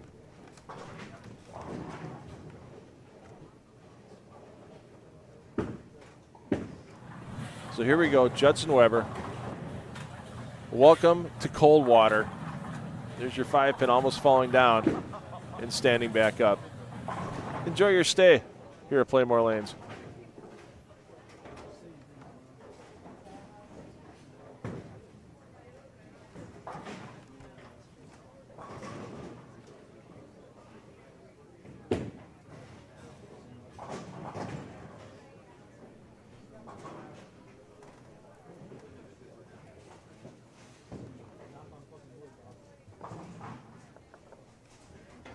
It's one of those events that I wish I had a second person to help me out just to get all the weird pinfalls and oddball things that happen here at Pla Mor Lanes during all these games of qualifying. And tomorrow pinfall carries over, so every pin you get today is important. It's not like some events where you get through day one and then they stick the players in a match play bracket and all the pins drop.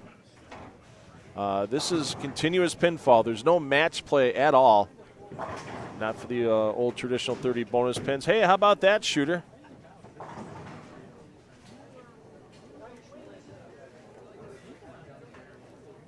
Nice cover there by Keegan Alexander. I'm sure he hasn't shot the 5-10 very often in 2025, let alone any part of this decade.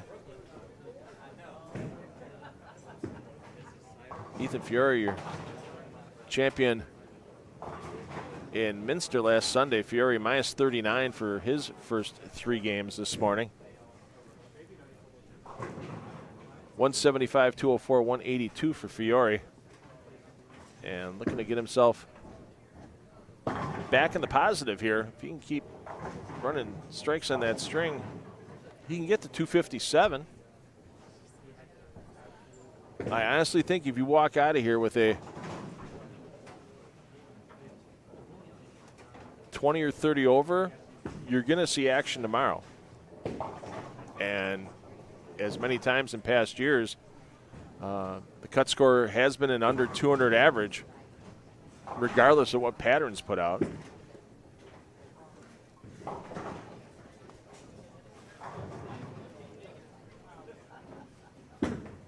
One would think that will be the case again here in the BowlerStore.com Classic.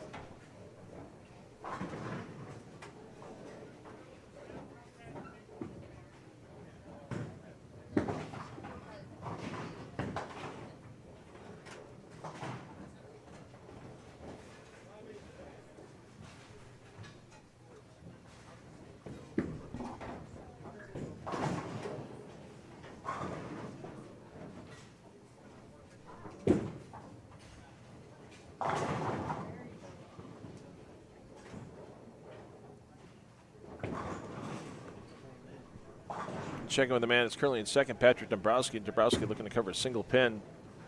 Once again, spares so important here. He emphasized that during practice yesterday, and he's keeping the score sheet clean here so far in Game 4.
was just walking down on the lanes, trying to pick up on a couple of bowler conversations. Wow, how about that for Dombrowski? Headpin comes sailing back across the deck, vertically on the messenger.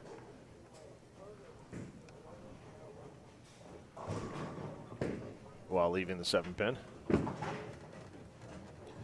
Well, I fully neglected to mention Hersha on the front 6 before his spare. And, 6-pin just doesn't do the job on the 10.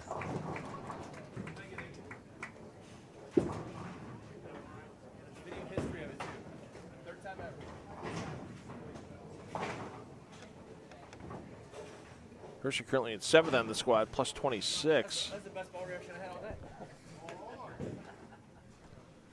On games of 178, 224, 224. Well, he's getting off that 224 pace right now.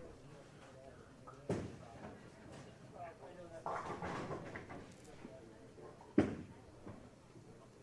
only way he gets to that 220 again is if he opens 2 of his last 3 frames. And one would think with the 10-pin here, he won't go back-to-back opens in the 9th and 10th. But, hey, anything can happen here at Pla Mor Lanes in Coldwater. And it usually does. Oh, there you see Fiore. We know Ethan Fiore likes to shape the ball. And even on this 38-foot Viper pattern, we'll have to see how much longer it's going to be before Fiore puts himself in front of the ball return.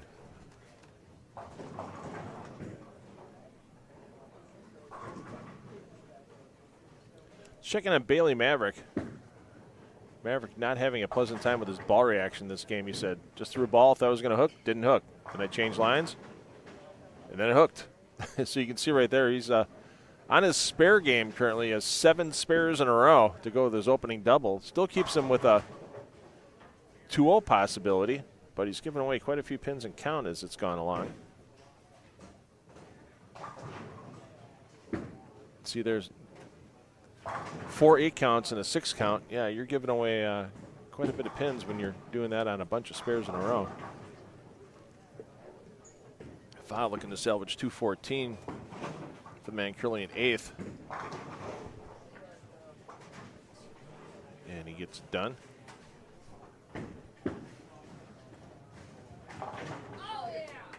McDonald.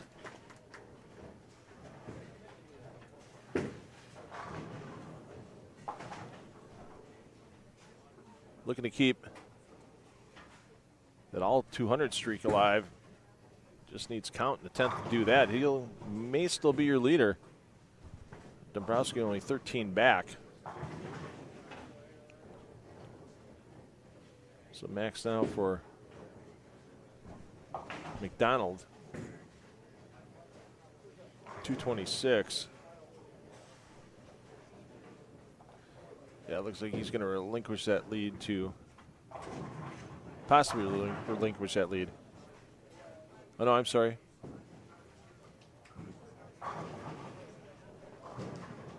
Dombrowski can max at 224, so yeah, it's going to be close, but nobody cares who leads after 4 games. It's if you're in the lead after 8 games of qualifying.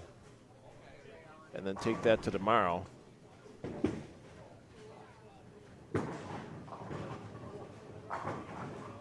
Let's take a peek in on Zach Tackett. As Tackett having another solid game. He's happy he just left the 4 on that errant shot.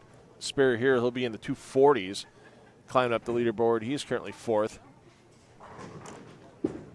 So there's 2 players on the squad, still Omelet eligible, with Ethan McDonald and Zach Tackett. Littleton on the Deck Productions and Pla Mor Lanes be buying them breakfast in the morning. They're going to have to get through 4 more games of this A-squad qualifying and have all those games over. A 200 on the score sheet.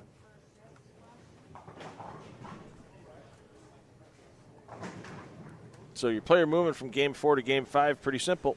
Next pair over, 1 pair to the right. Tacking Company going to 5 and 6. Sterner and Company going to 3 and 4.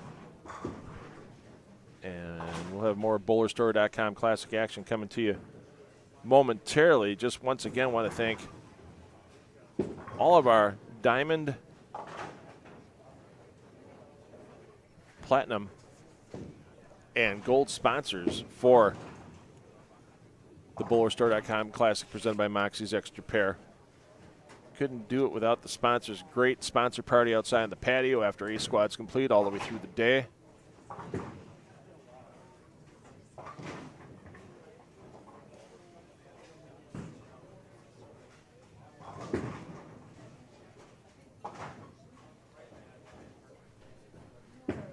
And some other silver sponsors include Healthy Lawns, Jerry Happy and Family, Mercer County Elks, Community Lanes in Minster, Cisco Foods, Imperial Tent Company, Varsity Lanes in St. Mary's, Ohio, American Rheinmetall, Speedway Lanes in New Bremen, Stroh Johnson and Company CPA, Wabash Communications, and Preferred Insurance. And once again, we want to thank our season-long sponsor for 10 on the Decks Productions, live streaming of PBA regional events at H5G Brands. They are the official merchandiser of the PBA. Get your PBA swag and get that jump on your fall league jerseys, whether you need them for bowling, cornhole, golf, darts. They can get you set up, and they can put the design in your mind onto a jersey that you'll love at h5gbrands.com. One pair to the right for our players, and Game 5 of the BowlerStore.com Classic presented by Moxy's Xtra Pair rolls on after that player movement.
Well, sometimes getting cold water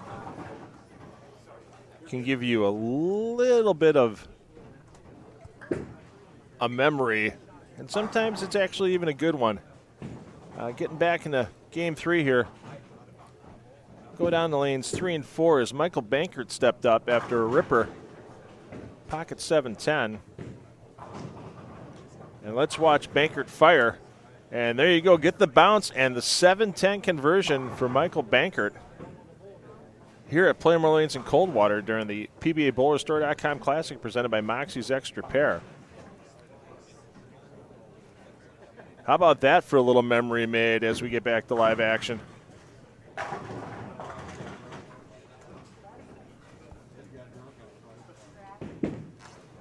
Might not be the greatest day so far for Bankert, as he was minus 70 after his first 3 games, but you get something to remember Coldwater by, and it's an actual good memory after getting Coldwater. You get yourself back with that pocket 7-10 converted. One for the memory banks for Bankert.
And a special guest joining me in the booth. I mean, you can only watch Zach Tackett for so long, let's be honest here. Zach, we'll check in on him as he's on lanes 5 and 6 right now. We're bringing the best half of that relationship with Kayla Crawford. And oh, yeah. Kayla, thanks for joining me in the booth today. Yeah, thanks for having me. And it was a nice article from Bowlers Journal International in, I believe it was the August issue, this most recent issue. It was, yeah. About how your transition from, I guess, let's say, competitive bowling into how bowling can be used to help others is being made. And why don't you tell everybody a little bit about what you've done since you graduated from St. Ambrose University and what you're doing now? Yeah, so I've kind of done a lot. I like to do stay busy. But since I graduated with my master's at St. Ambrose, I moved to Indiana to be with Zach. But around that time, I was helping with the Elite Youth Tour, helping Deandra there, and then I moved to be with Zach and started working in nonprofit as a full-time job. I used to work at what's called Turnstone, and then now I work for the American Cancer Society. And I've been there for a little over a year, and I plan fundraising events, and I work with volunteers and all things that are fundraising. We promote, we fundraise, and we plan the events. Now, the American Cancer Society is a little something that's near and dear to your heart long before you started working for them. And why don't you let people know why that's the case? Yeah, so cancer in general, my family's been touched by a few times, and primarily my father and then my uncle. So they were both diagnosed about 6 months apart from each other with the same type of cancer, stage 3 colon cancer, when I was about a senior in high school. And so I've seen my dad go through it, and I was firsthand, and he was just incredible being able to work and still be able to coach and get his treatment all in the same time span, and he was traveling to watch me compete, and he's just a hero. And I have always just wanted to give back to people and help them out, and it's kind of a full circle moment for me. So there's a big event coming up. You're located in the Fort Wayne area. Obviously, Easy Bowl, part of Zach and EJ Tackett. You do some things there as well, but there's a big fundraiser coming up for the American Cancer Society in the Fort Wayne area that has a little something to do with bowling because you have to walk to the foul line in bowling. So there's a big walk going on. Why don't you let everybody know what's going on with that? Well, we have two different types of events happening in Fort Wayne coming up. So we have our Making Strides Against Breast Cancer walk. That's going to be at Parkview Field. But then we have a brand new event that's bowling related that we're launching. That's going to happen in January on the 17th. It's going to be at MVP Lanes, and it's going to be a corporate fundraiser where we have it's going to have some pros in there. It's going to be like a golf classic, but for bowling. And so instead of like a mulligan or skins, you can pay to have bowlers bowl with you. Wow. And it's going to be no tap, and so it's going to appeal to bowlers and non-bowlers. So I'm really excited to have this unique event come into Fort Wayne. And so if people are looking to get information on either that upcoming walk or the I guess bowl-a-thon would be the way to say it, or bowling event. It's called Bowl for Hope. Bowl for Hope, okay, and they can go to the American Cancer Society website for Fort Wayne and find that information. They can go to makingstridesagainstbreastcancer.org, and then they can find information about that breast cancer in Fort Wayne walk. Okay. And then for Bowl for Hope, it's unique. We don't do it anywhere else for the American Cancer Society, but you can find the information when you Google Bowl for Hope. Okay. ACS. Good to hear. And of course, MVP Lanes, it's the home of West Malot's Pro Shop, if I remember correctly. It is, yeah. So you might even, if you're part of that event, you might even see a PBA Hall of Famer as well as some future Hall of Famers. I'm sure EJ Tackett. EJ's going to be involved. Zach's going to be involved. Wes is going to be involved in some capacity. We have a few other bowlers that are going to be pros that are somewhat local that are coming. Okay.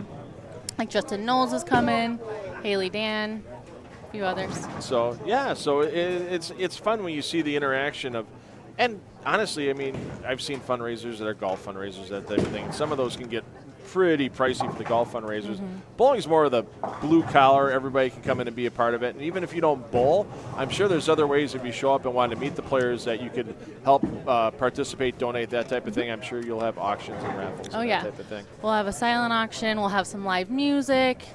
We'll have some tasting stations. So it's kind of like a mix of what would be a golf classic or a gala event, but we're bringing it more in that to be bowling. Okay. Is Zach much of a gambler? Sometimes. It really just depends. Okay. I mean, he's had some days in Vegas where he comes home and he made quite a bit of money. Okay, because he's thinking he's in a Vegas casino right now because he's got 777 right in a row on the scoreboard right now. It's great in Vegas, but it's not so good. Not so good today, here. but it is Coldwater. Yeah, I mean, the spare game, he's been on point. He's one of two players that have had 200 games for his first 4 games on the squad. Yeah. Never easy to do here in Coldwater. Did you guys drive in this morning? We did. Uh-oh. Okay. Oh, lucky dog. We drove in this morning, so we live about 35 minutes from here. Oh, not too bad at all. So. Yeah, and then our center is about an hour. Okay. Yeah. And is it tough sitting on the sidelines watching Zach bowl and not what? I mean, as a former very competitive bowler yourself, do you get the itch like on, oh man, there's a PWBA regional near me, maybe I should shoe up? Or I do. I actually shoot up on the 7th, wherever it was last Sunday, whatever last that date Sunday. was. Okay. Yeah, in Columbus. I shoot up. I'm not very sharp because I'm not practicing a lot, but it was good to compete, and I still have that drive. It's hard being on the sidelines, but I'd rather be here when I can and support him. So, yeah, it's got to be fun just getting out there once in a while and making sure that, things still feel kind of good. So I know there's an RPI coming up at Easy Bowl in October. I know I was down there a couple of years ago and you bowled it. Or I think it was last year actually that you bowled it. I think I bowled it 2 years in a row. Yeah. I just barely missed it last year. I had one bad game that took me out. Story of my life. So, so I'm sure you'll probably be bowling there if time permits. Yeah. At the, how's the reaction? Let's fully swing to another talk here. How's the reaction been at Easy Bowl to the league bowlers once the string pin machines, the Cubica Edge string pin machines went in? Was it a tough sell to the bowlers there for EJ and Zach, or? It wasn't too bad of a sell. We had, some people that were on the fence about it, but the biggest thing that we say is just if you've never tried them, try them out and see what you think. Okay. There is going to be a little bit of an entry angle change. What we have found is you pretty much have to be a little straighter. We leave more 4 pins than anything, which you always want to see more 4 pins if you're right-handed or 6 pins as lefty. Right. But, yeah, there's not too much of a difference, and I actually enjoy it more because it makes me more accurate, and especially when I do get to bowl and practice. It's the one thing I've heard from obviously one of the best bowlers in the world with EJ. I've heard it from Zach, one of the great bowlers too, from yourself, is that it makes you a better bowler when you go somewhere else. So just by having knowing that you can't get away with messengers, you can't get away with an extra bounce here or there on some of the pins. It makes you commit to your shots more too, for sure. So let's see what AJ Johnson can do here, and wow, let the cold watering commence. We're going to start seeing some fries out of players. Have you ever bowled here at Coldwater? I have not. I don't know if I ever want to. I think it'd be fun to try it out, but I think I need a little more practice in me. Well, you can always, they got a Friday night scratch league here. You can always make the drive in. I'm sure if you talk to Rick or Linus, I'm sure they'd find you a spot for a night as a celebrity and get you out here on the lanes. So have a little fun with everybody. And it's somebody made a comment. I made a post on Facebook a little earlier, and somebody made a comment in a screenshot, and they said, "Looks like a dentist's office out here on lanes." He had like 4 lanes where it was just there was at least 3 pins standing up for a spare on every pair of lanes for like 6 lanes. Yeah. And it gets to be that way here in Coldwater, and you got to be on top of your spare game. There's 3. Yeah. There's a cold watering. Yeah. Welcome to Coldwater. Back to your college days. Spare shooting was always a key at college events, that type of thing. How often would you work on your single pin spares? Because there was a question in the chat earlier about what do you think the single pin spare percentage is at the regional level, and I'm guessing probably 90%, depending, because you've got some great regional players like Zach, and then you've got some guys that are, just starting out, weekend warriors. How often did you work on single pin spares in college? Well, I was in the bowling alley in high school every single day. In college, it became a little more quality over quantity. Okay. So I would say I was practicing single pins every time I came in, and I would bowl about 4 times a week, a couple hours at a time. I said somebody sent me a text and going, the only way I get an omelet in Coldwater is if I buy it myself. so we may be buying. Well, you know what? If Zach gets all 200 games on this squad, and then you come back tomorrow, I'll make sure that you get breakfast with him as well. So for the old Pla Mor Omelet Award. There used to be a plaque here too. Really? Somebody had. I don't know where it went. If I see Lee Kaiser, I'll ask him. There was a plaque that was made after year 1 for the Omelet Award, and it had Devin Bidwell. I saw it first in 2019. It had Devin Bidwell, the only bowler in 2018 that had 200 every game of qualifying. Oh wow. Or more. So. And this is for an omelet? Yeah, we buy the bowlers breakfast, and if they can get 200 at every game, we buy them breakfast on Sunday morning. Omelet, fried. We even add an extra egg to it. We make it a 4-egg omelet. So we make it nice and hearty. I had breakfast here this morning. It wasn't an omelet, but it was very good. Yeah, it's very good here. So Zach, keep shooting 200s. We'll make sure you get on his tab tomorrow morning if that happens. So, how often is Zach at home practicing when he's not out bowling regionals or not out bowling the PTQs on the national tour? He's having to practice quite a bit, and just anytime he's in the bowling alley, he's trying to get on the lanes. So he's juggling renovations, juggles practice, bowling, and then the pro shop. So he's a busy guy. Renovations, what have they done at Easy Bowl since last year that I get to see coming back in October? There's quite a bit that we've done. So just since we've taken over, we have painted the interior and exterior. We have new masking units. We, of course, have the string pins, all 22 lanes. We flipped the pro shop and the bar. So now the pro shop is bigger than it used to be. The bar is, we just have beer and wine, so it makes sense to have it be a little smaller. Oh, wasn't Papa's? Papa's Pub. Yep. Papa's Pub. Yeah, I remember that last year, seeing that they had just finished it off. So they had the picture of EJ and Zach's grandpa, the caricature yep. of him out there. So that was It's really cool to cool. And we have T-shirts with it too, and it's awesome. Oh, I got to get a T-shirt then. Yeah, and a koozie if you like koozies. I don't drink. This is my koozie is a roll of gaff tape just to make sure I don't spill when I'm in the booth on the electronics and stuff. But I definitely will take a T-shirt next time I'm down there. All right, we can make that happen. All right, and wow, this Viper pattern is it's looking a little rough. really starting to break down a bit for these players.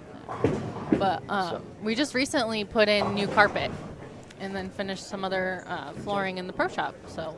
And we have some new, clog arcade games. So. Oh, cool. Yeah. Nice. So I can win some prizes for Toys for Tots. Yeah, there we go. The kids are loving the games. Yeah, absolutely. And it's fun because then the family can go to. I'm sure you do plenty of birthday parties, plenty of special events, and then mom and dad. Hey, here you go. Here's a bunch of singles, and let the kids go nuts on the claw games and try to win some stuffed animals. The ducks are huge these days, not just for Jeeps. What is it? Do you know the significance of the duck in the Jeep? Do you know that by chance? I know there's something people have told with me, it. and I can't remember what it is. I'm sure somebody will drop it in the chat. That's watching. If you know, please drop it in the chat. Because I don't have a true Jeep. I just have a Trailhawk or something like that. It's not a Wrangler as much as I would love to have a Wrangler. So it is a Jeep branded vehicle. It's a Jeep branded vehicle. Not the full. Isn't that terrible? I don't even quite know what my car is. The name of it. It's like 3 different words. Not really, because I've confused my own. My wife and I each have a vehicle, and I confuse them all the time with, I'm driving the Traverse. I'm driving the Equinox. So. But yeah, I know it primarily was like a Wrangler, Rubicon, Sahara. That kind of Jeep is how it originated. And then people just any kind of Jeep have them now. But one of our league bowlers, when we first had the duck claw machine, when I got my Jeep a few months ago, he just immediately started ducking everybody's cars. And so I would drive around for about a week and it didn't come off because he'd put it in between the driver's side rear side window. Okay. And it would just get stuck in there between the car and the window. And he was like, I was at home one day and I was like, oh my gosh. I just happened to walk up to my car and I saw it. And I told him about it. Now he just gives me a hard time forever. He's like, I don't really know how I could drive 30 miles and nothing happened. But it stayed too. It's not like the wind blew it off or anything either. So that's pretty funny. So you positioned it perfectly. We got a 4-game scoring update. Zach Tackett just 5 pins behind our leader, Ethan McDonald. McDonald at plus 97, Zach Tackett plus 92. Corey Hersha making a nice run. Hersha at plus 83. Dabrowski always in contention here in the Central region. Dabrowski plus 70 in 4th. McCormick 5th at plus 62. AJ Johnson trying to right the ship here for Johnson after another open frame. Johnson currently in 6th at plus 33. Bailey Maverick 7th. Nothing but backwards for Maverick since that starting 280 game. He's now at plus 25. That's what I thought he had. Yeah. So 280, and then it's not easy pair to pair here. No doubt about it. Grandpa, our previous champion in 2022, in 8th at plus 21. Trey Heinrichsmeyer in 9th at plus 16. Put Brandon Flora at that same number. And Zach Weedman, Jason Sterner are in 11th and 12th respectively. Weeman at plus 13, Sterner minus 2. And Ethan Fiore trying to make a move back, our champion earlier on this Brunswick Cup run in Minster. Fiore at minus 4, 13th on the squad. So live scoring links in your chat. You can go ahead and get that live scoring. So what bowling balls has Zach been throwing today? So he started with the Venom EJX shock. And then he's threw a little bit of the Venom Shock, and then now he's gone into the Blue Coral Venom. Okay. So something about that particular line of bowling ball that he just likes the roll of, or? He loves all snake balls. Okay. Yeah. They're pretty smooth and predictable for him. And he really needs that on this pattern, especially pair to pair. So. And he liked that one for about 47 feet, and then you saw it starting to move early. Yeah. So. Every once in a while today, he's just gotten a little quick with his feet and then catches it too much. Here's a question for you that I really haven't asked anybody in a while, and you found this at the PWBA regional event you bowled recently. How much quicker does transition happen at that level of bowling than it does when you're sitting at home in your Thursday night or Wednesday night league? So much quicker. It's like every couple frames, pretty much, depending on what your cross is. Yeah. So when you were bowling in Columbus, you knew you had to get ahead of the game every couple of shots, where your Wednesday night league back at Easy Bowl, you could sit in the spot for 7-8 frames probably? Maybe a game and a half, just maybe depends. a game and a half. If it's the ladies' league, it's a game and a half. Okay. Because the transition will be a bit different, lower rev rates, lower speed as compared to you. And how about that for a break for Zach? We're liking the 7s right now. That was a 10-pin that came back out of the pit because he cut the 6 in front of the 9. Wow. Whatever I'll makes put it. that one in the Coldwater highlight reel later on. My goodness. And they say speed kills. No, it just knocks pins over on occasion. Yeah. If the pins will bounce, I mean. I heard he's one of the few players at Easy Bowl to pick up a 7-10. Yeah, I think that's right. Yeah. I know when we were there last year for that test regional, as they called it, or research regional, Kevin McCune made the big 4, but Kevin McCune, Nuke, let's be honest. Pins, doesn't matter if the pins were made of lead. I mean, when you fire them 30 miles an hour, they got If they had faces, they'd be terrified. Right. So, well, let's see what Zach can do here, and if he doesn't strike, maybe you can give him some advice in the 10th frame, as we gotta keep him clean here. If he strikes here and gets 20 in the 10th, he's got 200. I know. So, food is on the line. It is. And he likes it. Not just for him. Are but you for kidding me? Oh. Are you absolutely kidding me? Just make it. Bounce the pins around. Full Coldwatered right there. Unbelievable. I was just getting ready to say he hasn't really struck in the 9th frame. I thought that ball was dead flush in the pocket, and it sliced by. Oh, my goodness. Easily the worst break of the day for Zach. Well, we saw a bad break for Zeke Payton in Minster, where he had a pocket 6-7. He actually slid the 6 over a little bit, and then he made it bouncing it out of the pit. Let's see if Zach can bounce another one out of the pit. He did it last game, or last frame. I don't see right-handers leaving the 7-9 too often. Teased it, so. Choked. All right, well, we're going to let you go give for that 200. We're going to go let you give Zach a little advice on what to do in the 10th frame. Appreciate you spending some time with us, and if you're in the Fort Wayne area, please be on lookout for those 2 great fundraisers that Kayla's getting together for the American Cancer Society. What's the website address again for that upcoming walk for breast cancer? It's makingstrides.org, and then it's going to be Fort Wayne, Indiana. And then that's going to be October 25th. All right. Get that on your calendar. Kayla, thanks for your time, and hopefully we'll see you back here tomorrow morning cheering Zach on. I hope so. All right, Game 6 coming up next.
All right, game 6 underway. We'll get you the 5-game scoring update shortly.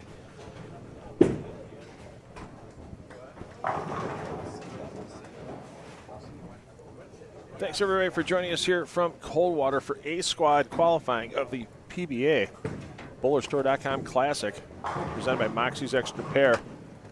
And it has not been a good run since the opening 280 for Bailey Maverick.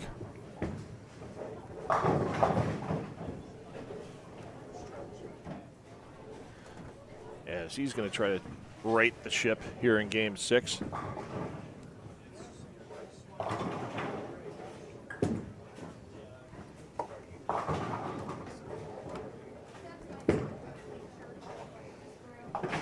I'm $2 Phil Brilo taking you through the weekend.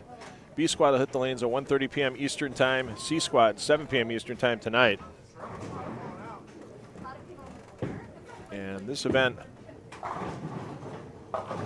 with the BowlerStore.com Classic is the final 3 events that make up the Brunswick Cup, presented by WCSM Radio. Once again, let's give you the points list on that $10,000 separate prize fund from the $10,000 first place prize here at Pla Mor Lanes this weekend. There you see your payoff values: $4,000 for first, $3,000 for second, $2,000 for third, and $1,000 for fourth. Ethan Fiore is your leader on the points list. Fiore trying to climb back up the leaderboard. Won the event in Minster, finished in 5th in Delphus on Thursday. That got him to that 131 point total, as you get 1 point for every player you beat in the field. Dombrowski second, Davidson third, Keplinger and Kuba tied for 4th. Any ties for position, they would split money. So if it would have ended after the Delphus event, Keplinger and Kuba would have each been $500 richer.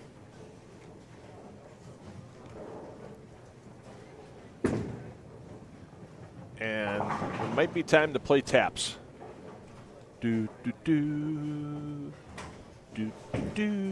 Because any chances at the Omelet Award here on A Squad for the BowlerStore.com Classic have ended. That's right. Ethan McDonald, 199 on 1 and 2 in game 5. And of course, the Omelet Award requires a 200 game or better for each of the 8 qualifying games a player throws during the BowlerStore.com Classic. So we'll have to see if any of our B or C squad bowlers will get breakfast tomorrow morning provided for them from Pla Mor Lanes and 10 on the Deck Productions, as Maverick wiggles the 3-pin on the spare attempt, and not a good start for Maverick here in game 6.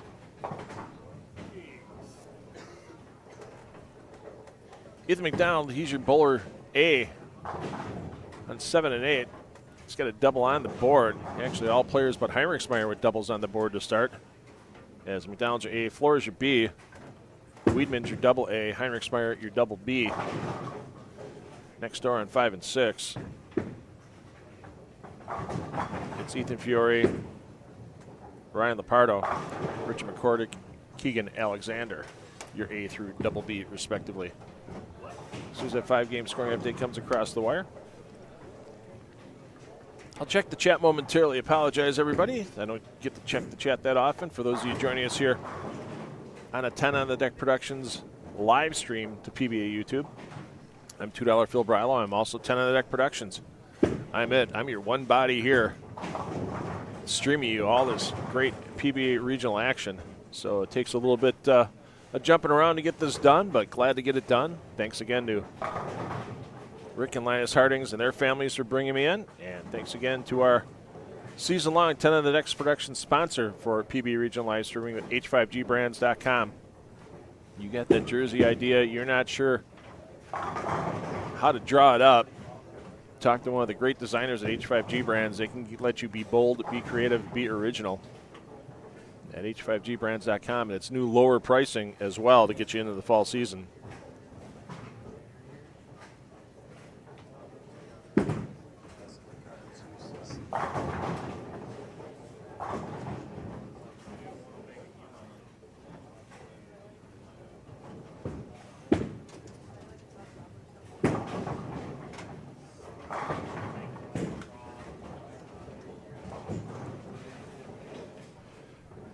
take a look at the chat. Yeah, the joys of Coldwater. I talked to Zach Tackett between games after having his lovely girlfriend Kayla Crawford in the booth with me during Game 5. And Zach said he honestly thought that ball was barely going to touch the head pin. He did not think it was going flush pocket.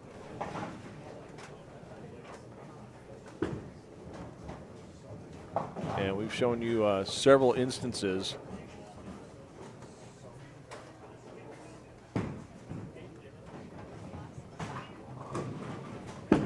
of cold watering already this morning.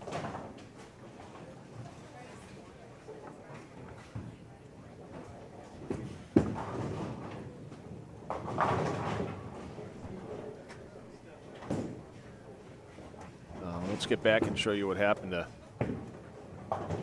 Zach Tackett.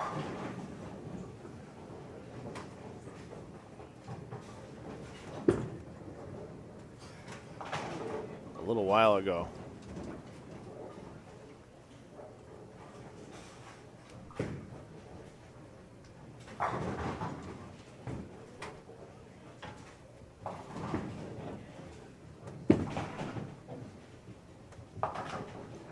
He was looking to stay in contention for that Omelet Award. He had a chance to get to 220.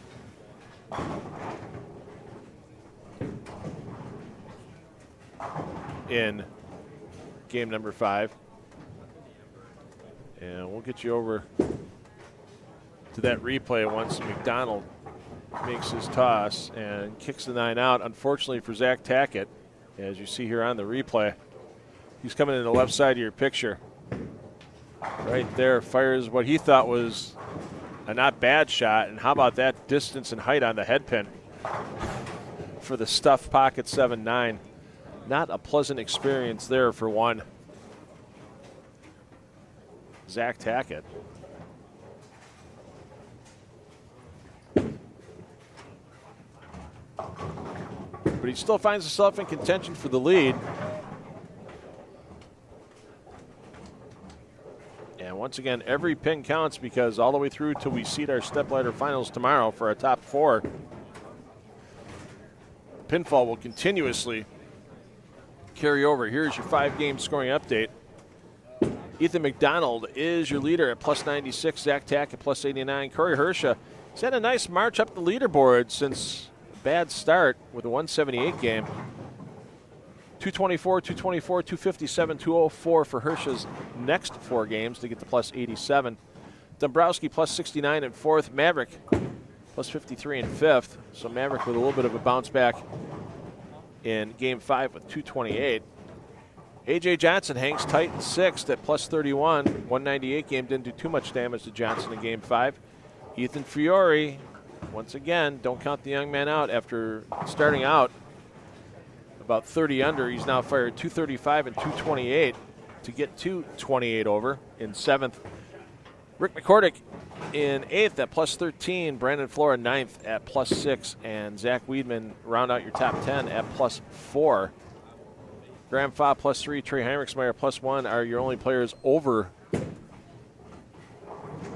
a 200 average through the first 5 games of the squad.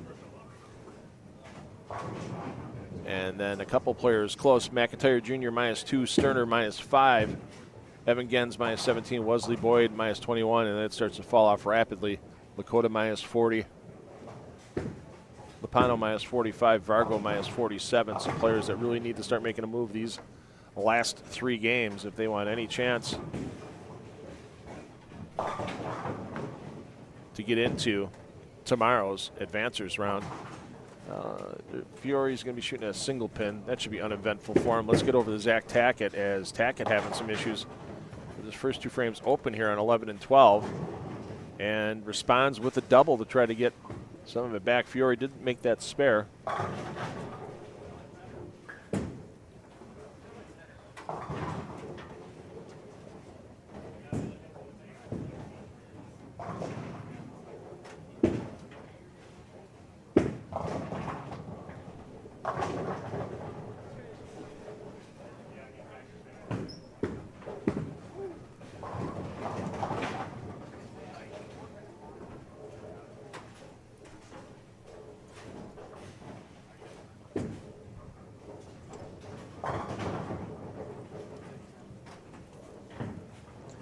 Once again, for those of you joining us late, here for the BowlerStore.com Classic, bowlers are on the 38-foot Viper pattern. And definitely a lot different scoring pace here in Coldwater than they saw on Wednesday and Thursday in nearby Delphos, Ohio at Delphos Recreation Center, where the cut was, I believe, plus 160 for 8 games on the 37-foot bat. So, I mean, not exactly a house shot for players of these capabilities in Delphos, but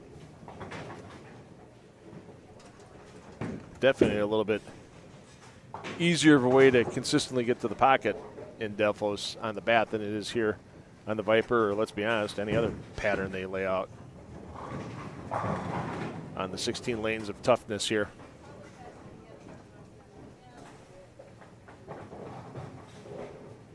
In Coldwater.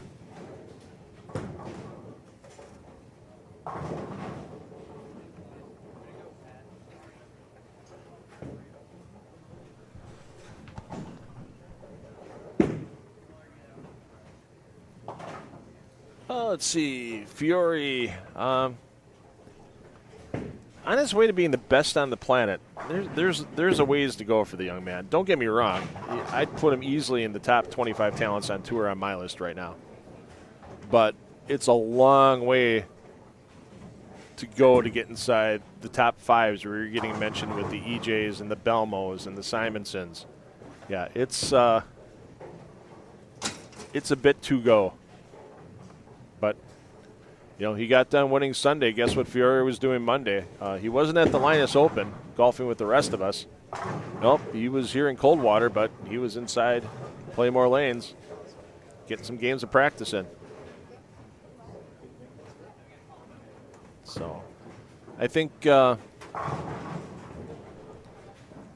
he's in my top 25 right now for Fiore. I mean, really made his mark with me in the 2024 World Series of Bowling in Detroit at Allen Park at Thunderbolt. Almost made the Roth-Holman doubles show with Brandon Fiore, with Brandon Flora, pardon me.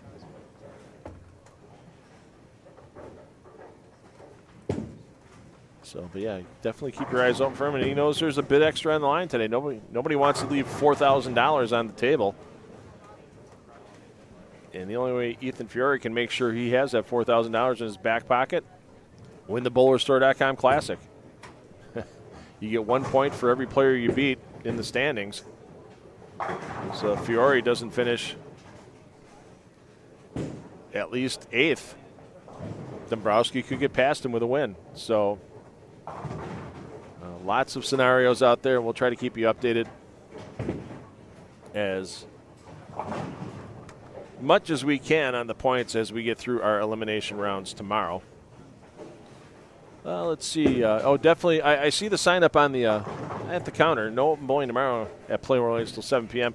Probably not even right then either, because we'll probably be just getting done with the step ladder at 7, and then they have some work to take down the bleachers and such. So if you're looking to bowl here at Pla Mor Lanes, probably after 7:30 tomorrow night would be my best bet.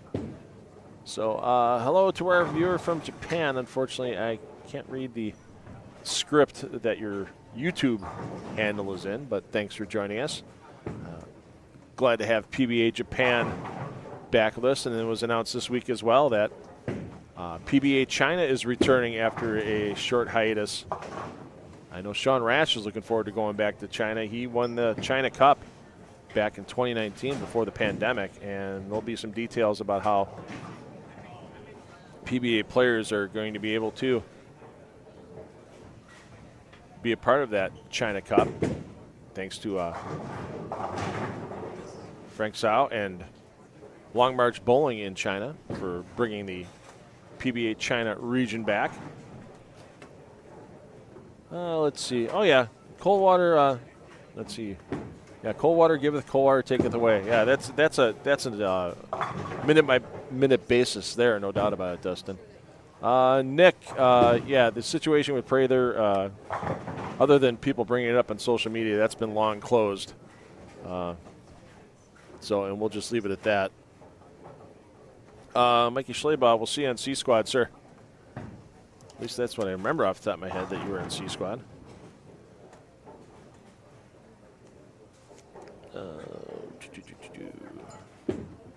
Schleybaugh starting at 7 and 8, so at least you know where to put your equipment when you come in the building, Mike.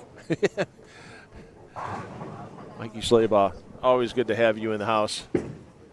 Some great social media posts you've made about your bowling trials and tribulations, and there were some golf trials and tribulations in there as well over time. Gene, how's it going, Gene? Young and nothing but a bright future ahead. Well, you're definitely not talking about me, Gene. I guess you're talking about the PBA players that are out there. Thanks for tuning in, Gene.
As we get later and later into blocks here in Coldwater, sometimes strings of strikes get harder and harder to find. We got a big, well, we had a big string going on.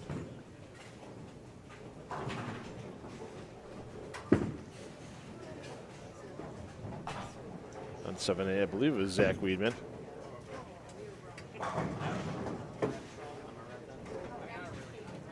Nope, not Zach Weedman. It's Ethan McDonald, our leader, after a single pin miss in the third. He's put another 5 in a row on the board. So we'll stay here and see what McDonald can do for the finish and get to 267. He'd be our first player in the triple digits to the plus today. And to do it in just 6 games here in the toughest little house on the regional tour, that's an achievement.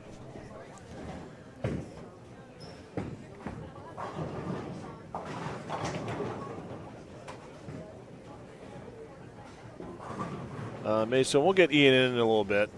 I think I had him scheduled for Game 7. So. I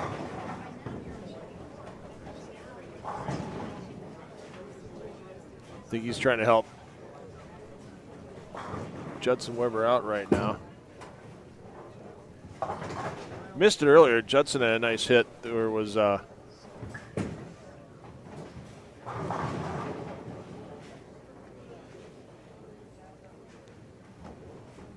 Coldwater worthy.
take a look at that hit in Game 4 by Judson Weber. You see here on lane 5, goes to cross over. That 5-pin almost all the way down, a little skid to a stop after it hits another pin for Weber. So it hasn't been the greatest of days for Judson to this point.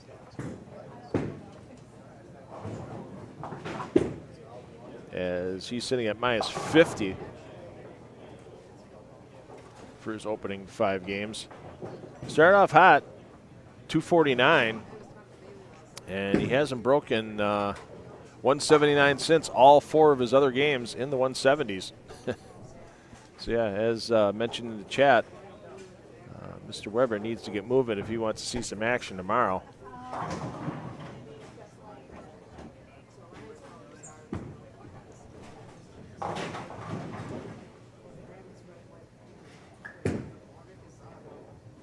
Heinrichsberg, you know, he does that little foot kick a couple of times. You know he likes it, and you can see why. As now he puts a 5-bagger on the board as he tries to continue to climb the leaderboard.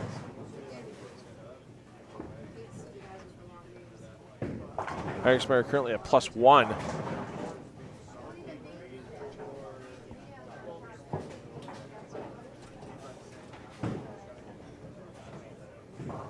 And once again, apologize on occasion for the jostling of the cameras and such, as our cameras are in the bowlers area. We are in a little bit of a compact space here in Coldwater, Pla Mor Lanes. 16 lanes of terror for the bowlers, but a nice seating area for the fans. Bleachers set up, and the inside weather here perfect for bowling. Just a little bit chilly for the spectators, perfectly seasoned for the players on the lanes.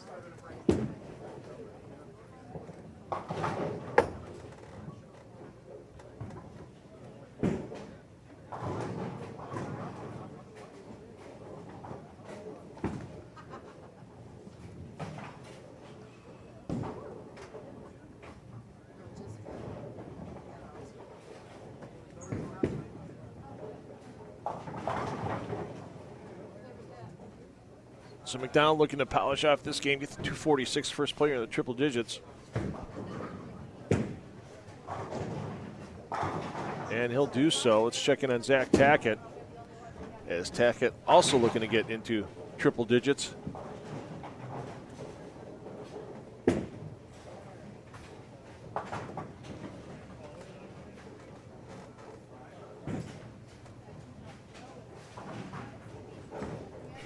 Tackett, if he gets a 215, he'll get there. He'll need to spare this and strike out in the 10th.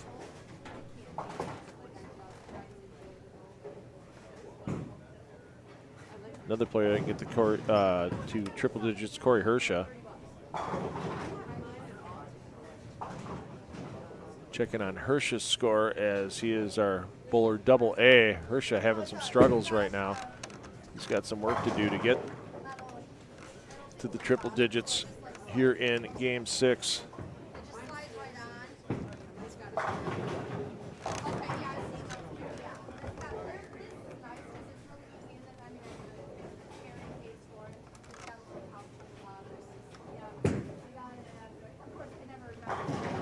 Oh, McDonald can't get it to kick, but still, game in the 230s.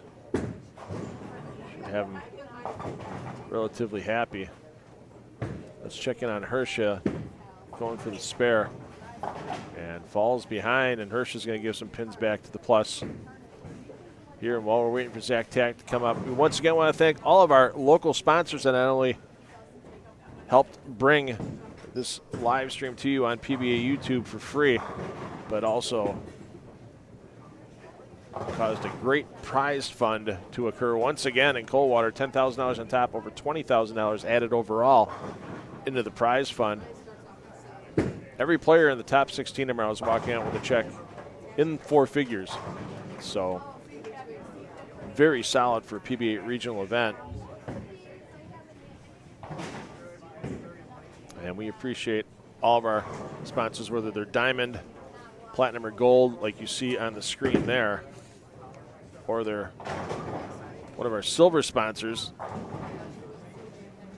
like Preferred Insurance, Delphos Bowling and Recreation Center, Rockford Eagles, Bruce Rickard, Edward Jones, Westtown Party Mart, Plaza Lanes in Salina, Enyard Flooring, the St. Henry Bank, Western Bowling Proprietors Insurance, Truland Equipment, Westgate Entertainment Center in Lima. In Lima. Kellison Dayton, Astor Lanes, and Wapaka Canetta. Randall Bearings and the Coldwater Eagles, all silver sponsors of this event. Tack at a spare here, he'll get a deuce. He'll still be in high double digits, not quite triple. As Ethan McDonald's going to be our only player to reach that level. Oh, no. Oh, that'll make Zach think twice about how he's going to shoot that 7-pin later today. So your player movement between Game 6 and Game 7 is skip a pair, land on the second. So Hirsch and company, you're going to see move from 3 and 4 down to 7 and 8. As Hirsch is trying to salvage 200 this game, but it's going to take a bunch to do it. And he gets away with a crossover there. So we'll finish our Game 6 coverage here on lanes 1 through 4. Remember, you can watch any of the pair feeds. They're available to you for free all weekend on the PBA YouTube channel.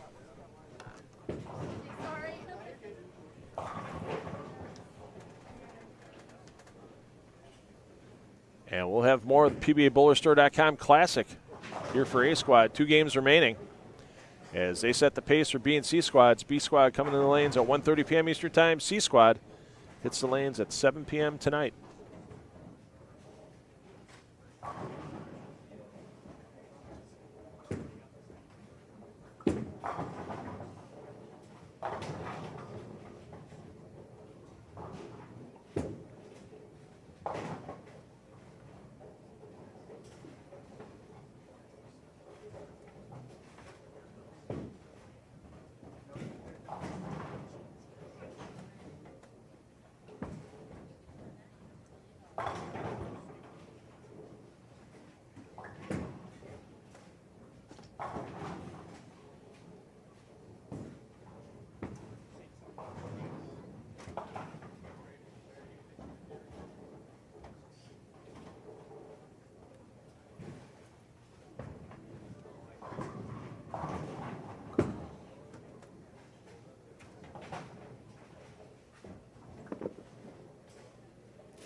Well, we can get rid of that graphic as we're done with waiting on Game 7 to start. All pairs now in Game 7 of this 8-game qualifying block for A Squad at the PBA BowlerStore.com Classic presented by Moxy's Xtra Pair.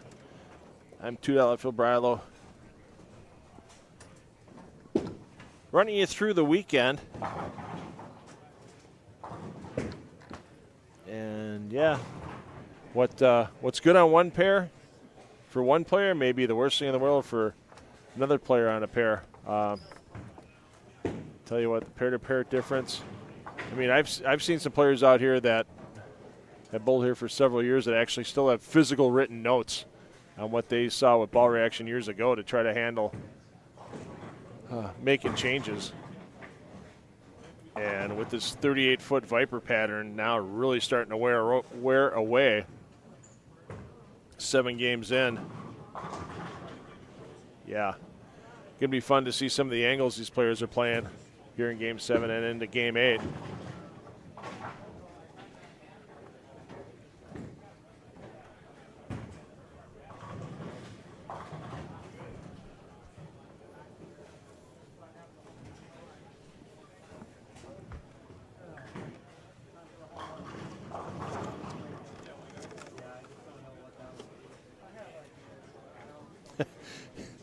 You see Dombrowski already talking to himself again. Hey, I just did this, and now all of a sudden this is happening? What's going on?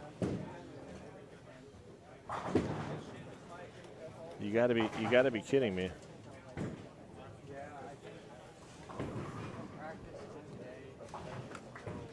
Tell you what, any player walking out of here probably 20th, I'd say 30 to 40 over. Let's just play that on the safe side. You got to feel like you're making competition tomorrow. It would not surprise me once again here in Coldwater if the cut to an advancers round on Sunday is a under 200 average to get there. Not much under 200, but still under 200.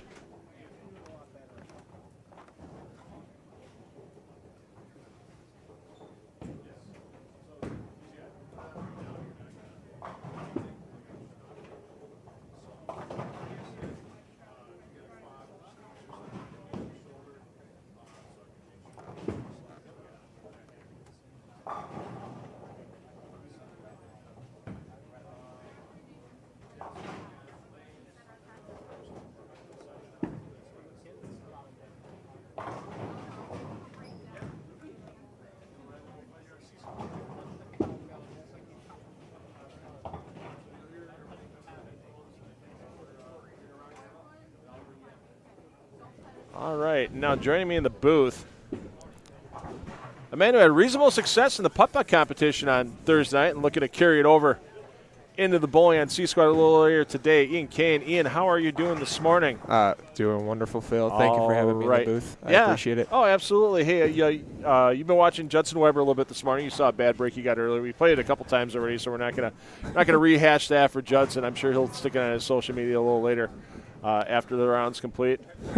38-foot Viper, what did you see in the practice session yesterday? And since you've been watching Justin bowl and you probably talked to him after practice was done yesterday, how is it playing? Is it similar? Is it different? Does it matter because it's Coldwater and everything's going to be different? What's on the mind right now for what's going to happen for you for C Squad?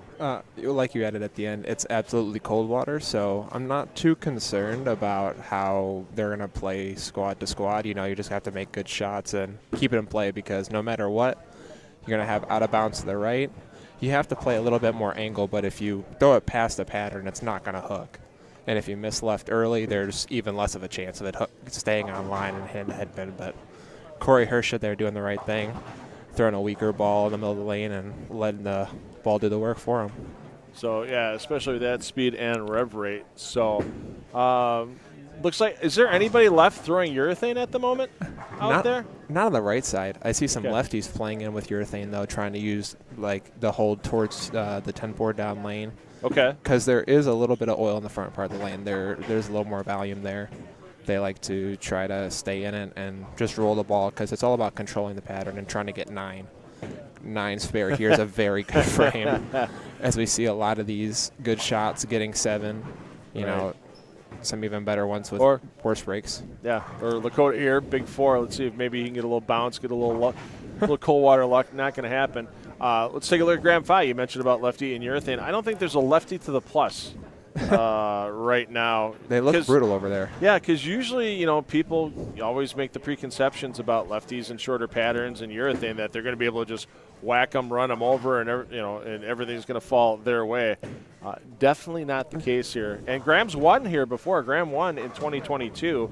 We've had some lefties win here and some good lefties. He's a Parker very good Bone bowler. the third and Graham Fye. So past winners of this BowlerStore.com Classic. So.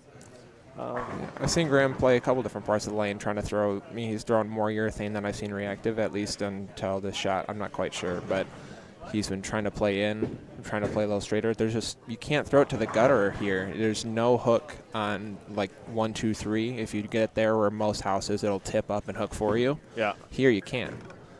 Oh, use a little more speed. His gutter's about 5 right now, but that's a real good shot. That 5-pin didn't do a lot of work there for Mr. Fye. They like to spin and stay up no matter how hard you try. So let's peek in on our leader as Ethan McDonald He's is up starting on 11 good. and 12. Yeah, I mean, his low game for his first 6 is a 199 game, which is incredible to do here in Coldwater. Because the pair-to-pair here is even more difficult than any part of the rest of the tournament. You know, not only is every pair hard, but moving pairs, you don't know if you have to make a ball change, you have to move 5 left, or you have to move 5 right sometimes. And in most PBA tournaments, it's forbidden to move right. Here, all those rules go out the window. I remember years ago at the 2015 Masters, it was in later rounds of competition, and Belmo actually made a move right, and one of the ball reps made, I think it was Tim Mack, made a joke is they should put a plaque on the lane right here that on lanes 47 and 48, Jason Belmonte had to move right to win the Masters. It was a funny joke by Tim Mack because it's not very often that you have to move right. And you mentioned throwing it through the break point right there. There you go, Keegan Alexander just giving it, and not a ton extra. Nope. It doesn't take much on the speed. Because it's like there's a little bit of a track zone. You have a tiny bit of room, but it's all about how you get it to that part of the lane. So if it's far enough left and stays there, stays closer to 3 or 4, it might try to pick up before it gets to the end of the pattern. But it's just a little bit outside of everything, and it has no chance, which is what makes it so hard, is that it feels like it shouldn't be as hard as it actually plays. Yep. So let's see what McDonald can do here. He's yet to strike in Game 7. Talk about a hard pair. Oh. Hey, no commentator jinx on that one. There we go. Drilled it 10 back. Put a strike on the board.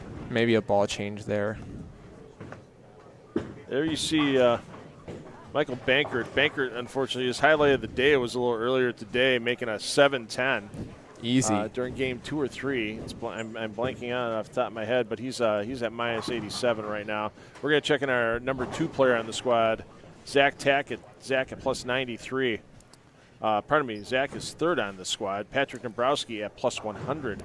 You'll see. Second. We'll check in on Patrick, too, in a little bit. All 3 of those guys are in left towards 4th, 5th arrow in between them and just trying to float the ball past like 7, 8 down lane just to use all the shim that's there and let their ball do all the work for them. How often on Viper and regionals do you find yourself this deep 7 games in? Is it very often? Is it not so often? I believe this pattern is usually supposed to play towards the gutter, and you would never get this far left in 6 games, let alone without all the touring pros here throwing a bunch of surface. Like, nobody was throwing that much surface. They're not trying to break them down that hard. It just is what happens when the middle of the lane gets so beat up. And there's Zach lofting the left gutter. 7 games in on Viper. Okay. Only game and a half to go. Hopefully the next pair doesn't hook that much. Yeah. So let's check in on Dombrowski and Hirscha. Dombrowski, your number 2 player, at plus 100. Hirscha at number 4 at plus 74. Ethan Fiore, 5th at plus 71. Brandon Flora up in the 6th at plus 62. Heinrichsmeyer, 7th, plus 46. A.J. Johnson hanging tough in 8th, plus 45. And then we get a little bit of a drop back. Evan Gens at plus 9 and 9th. Bailey Maverick, boy, he's lost 72 pins to the plus in 6 games. Or in 5 games, pardon me. He started with 280, and now he's at plus 8 in 10th on the squad. Wesley Boyd in 11th plus 6. You got to figure coming in tonight to make tomorrow. And you guys never look at what the let's be honest. Nobody's looking at what the cash number is when they walk in the door for B or C squad. Nobody's looking at 11th place. They're just getting a general idea. So Right. But if you walk in tonight and you see 22nd place, let's say minus 20, does that change your game plan at all? Knowing how, I mean, you've seen it in person here. I don't know if you're going to hang around and watch B squad, but does that change the game plan? The game plan, honestly, was to just try to go to 30 over. If I bowl and somehow try to get a little more pins than that, I'll be more than happy. But just going to keep the ball in front of me for the first couple games, and then once they open up, try to throw something a little more controllable, like Envy Tour from Hammer. Try to keep it kind of like these guys are. Get a little left, shim it away from the pattern, and let the ball do all the work. Because control is the major factor. So are you staying away from bowling balls then that have, I guess, asymmetrics and that kind of thing? Are you staying away from that because you don't want the bigger flaring ones? The bigger flaring ones, okay. Right. I'm using some lower intermediate diff cores with the asim balls because they will help you control the middle part of the lane more. Still don't want the ball to get too far down before it starts to hook. But you definitely don't want to throw something too big, and it wants to start, and no matter what you do, you have to try to throw it too far right. And then you get stuck in between. And speaking of too far out, yeah, there you go. A lot of places that might pick up and try to hook here. Yeah, it doesn't. You could bowl on Cheetah, you could bowl on Wolf, you could bowl on the kid's birthday pattern. That ball's not picking up. Let's check back in on Zach Tackett as he's getting ready to step up here. He's having a solid game, and even if he goes, 220 this game, let's say he gets another double in there somewhere, stays clean, get out with 200, you got to feel pretty good walking out of here plus 120. You got to figure that's going to be a top 10 score by the time all the qualifying's done today. I don't even think it's close to dropping out of the top 10, right? Yeah. And you're looking at total pins tomorrow too, so everything you can do now, take advantage of the good look if you have one, and he's doing the right thing, getting as many pins as he can, and hopefully you can get to 140 over, and tomorrow you just got to cruise. That really changes your game plan because then you don't have to try to score to keep up. You have to just keep the ball and play and hopefully shoot 2-0, 210. 200 is usually not a lot of good games on the regional tour even, especially in the national tour, but it doesn't matter when you bowl here. Well, Trevor Roberts just trying to save the day. He's going to need to go pretty much yard. He's at minus 68 after 6, and that's not going to help matters any. Flash. Jason Sterner not sitting in bad shape, minus 3. He's in 12th on the squad. 13th on the squad. They're grinding along. And, I mean, he's not to the point where he's going to make an all-or-nothing move, one would think. No. At this point, maybe halfway through Game 7 if he's still at minus 3. Right, but try to catch a double or two, get to 10, 15 over. And I know the squad strength. All the Pro-Am guys that bowled last night are bowling in the morning, and then same thing with the later squad Pro-Am. They're all bowling B squad. So there is a little bit of difference in the squad strength. So I feel like there's going to be more guys from A and B getting in than C squad just because of who's bowling when. Yeah, we've had, I believe, there's 5 tour champions on this squad, on A squad. B squad is Chris Prather. Let's see, who else? Mitch Beasley, Ronnie Russell. So there's 3. Plus there's some pretty solid guys that bowl out of PTQs. A lot of guys that bowl regionals. Davidson, our defending champion, Zeke Bate, Brad Miller on B squad. And then, you on C squad. I believe there's 1 tour title holder. Yeah, and that's Anthony Lacaze, who just missed out making the cut in Minster last weekend, and he's going to be coming in with a vengeance here. But if you look at brand names, let's say, right, you guys are kind of the generic squad. There's not a lot of casual fans that'll be watching us on PBA YouTube as Flash leaves that frame open. That they might not recognize the names, but it doesn't mean a player like yourself or a player like a player like a Luke Switalski, who we know is a great youth player. A lot of good college players, too. Yeah, Kyle Cook, Chris Well. It doesn't mean you guys can't put up a big number and challenge. I mean, look at what happened in Delphus. A non-member, Aiden Furukawa, took down the title there. Yeah. So, maybe for the second one, too. Was that his second as a non-member? I believe so. I know Bobby said it was a second non-member win this year. I'm not sure if they were both him. If so, yeah, that's why he's not here today because too good. Well, PBA rule is if you bowl as a guest, as a non-member, you can cash twice in a year. After that, you're done, unless you become a member. So I believe Aiden's still in college. Right. And if so, then, yeah, he can't join the PBA. So he's one of the late withdrawals here for Coldwater. Right. So, Unfortunate there, but yeah, I feel like it might be worth a win one time if you can't get to bowl. It's just you got to be able to split it up. It's a very high standard tour. You have to be able to compete out here normally if you're going to compete at that level. I feel like I understand that rule. Yeah. So, well, I'm sure it was the decision you made before getting your PBA card. How long have you been a PBA member for? I've been bowling as a PBA member the last 2 years. Okay. Unfortunately, I didn't get to bowl as much as I wanted to this year. I had an injury during the last couple months, but started rehabbing, got ready to get back and bowl the swing of tournaments. And although I bowled not even close to how I wanted to in Minster, was able to mentally get it straight, get some practice in, and bowl good in Delphus, and hopefully make a good run here in Coldwater too. Did you bowl collegiately?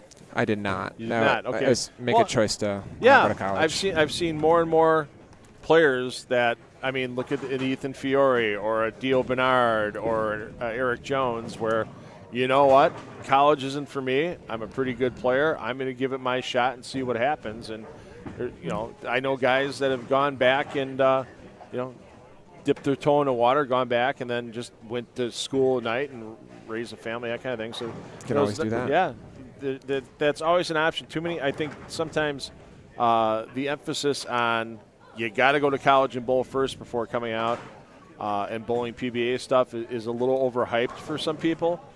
Right. Yeah, there's nothing. I mean, Dio Bernard's 21 years old and he's got 13 regional titles already.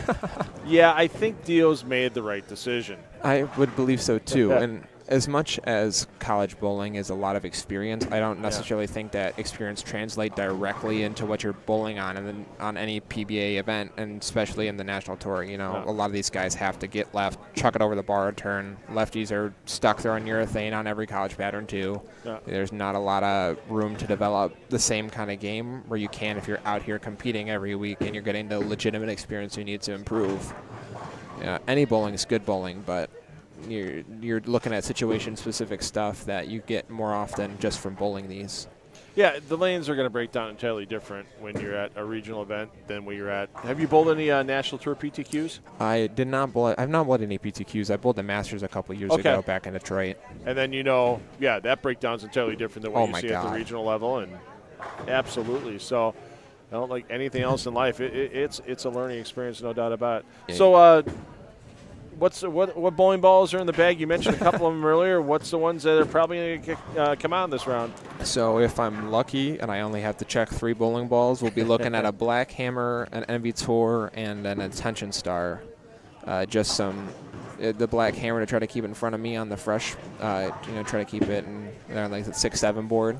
Okay. And then move in with the Envy Tour, the Attention Star, 2 lower intermediate diff controllable bowling balls that will help me navigate the pattern for 9, because if I catch a double, we can put a good game off of that really easily. So you're a free agent, I assume, from those bowling balls, and right. And that's something that we're actually even starting to see a little bit more of at the regional level, because you can throw anything. You can throw anything. If there's something that you see works for you, then you've got that option. So you don't see it obviously on the national tour very much at all. Is there? Well, Sean Rash is an independent right now. Whatever. That's a whole different situation. But, I mean, Michael Hagen Jr. for years was an independent. Right. And he's one of the rare ones that come to mind on the PBA 50 tour. Are there any other guys you know of on the tour? I can't really that are independents? I can't think of anybody right now that's not tied in with a particular brand. So right. I've seen other regional players that had contracts for years that just said it's not worth it. I'm going independent, and they'd still throw that ball company they were with. Right. They still throw the stuff, but then and then they just go ahead and they throw other stuff because it's very situational. So you get to look at every different option when you don't have to tie into brands. And the thing that's kind of changed over the last 5-6 years, though, with the Brunswick buyout is you have and same thing with Storm and Global. You have, if you're under the Storm umbrella, you get 3 brands to throw. If you're under the Brunswick umbrella, you get 7 brands to throw. If you're under Motive, you got Motive bowling balls, and they make good stuff. Yeah. But we're talking about a wide selection versus you have 12. Right. And they all make good stuff, and it's just even better to be able to throw whatever you look at you need to throw. Like, oh, I like the shape of this bowling ball. I need something in my bag that fits between blank and blank. Yeah. You're not restricted to trying to find it within a certain company. You can go to whatever bowling ball you think is going to be the best for you. So, well, Ian, hey, thanks for your time. It's appreciated. Good luck on C Squad tonight if you want to watch Ian roll the rock.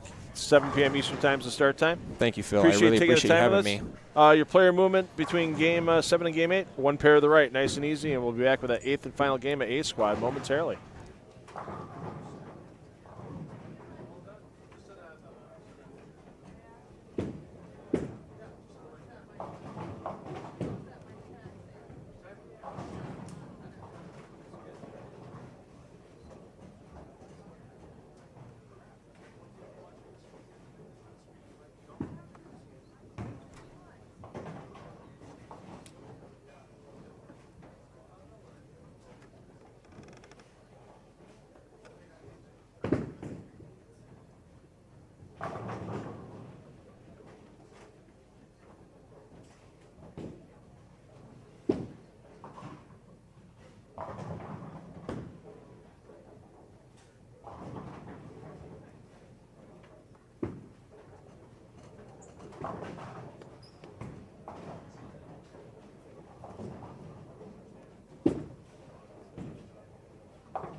Gets over there, it's never going to touch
All right, A.J. Tackett almost finished with this game. Not the game he wanted. He's going to give a bunch of pins back to the plus.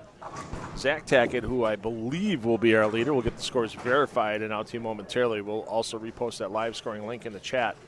He'll be coming down to 1 and 2, so we'll join him once he's underway.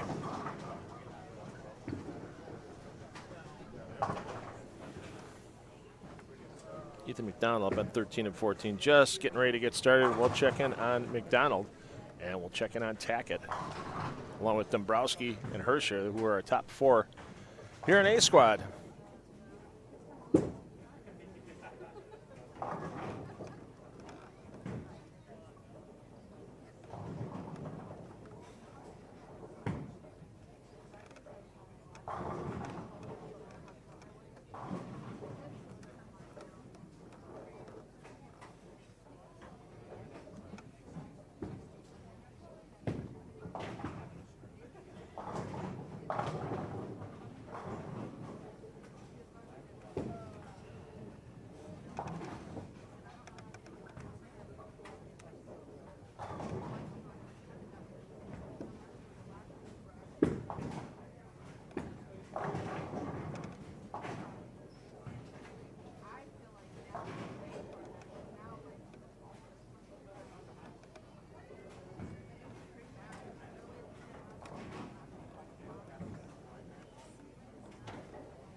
Well, there's been some cold waterings already today.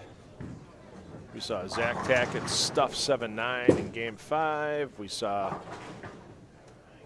Jetson Weber leave a 6.5 pin that originally was a 5 pin and a crossover.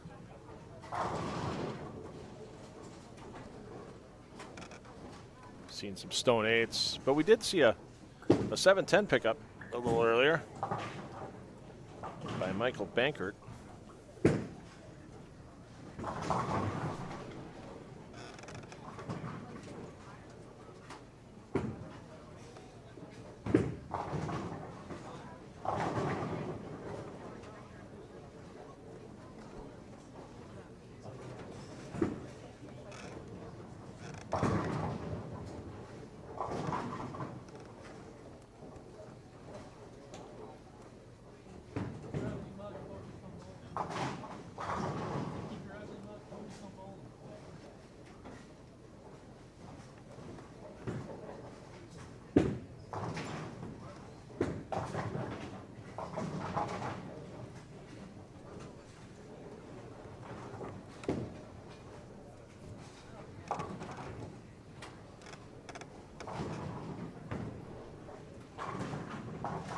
Flash with a break on that, and this is a replay. You can tell because Flash walking off the lanes, never even saw Bankert hit the 10, take it into the 7, and there's your moment of glory, Michael Bankert.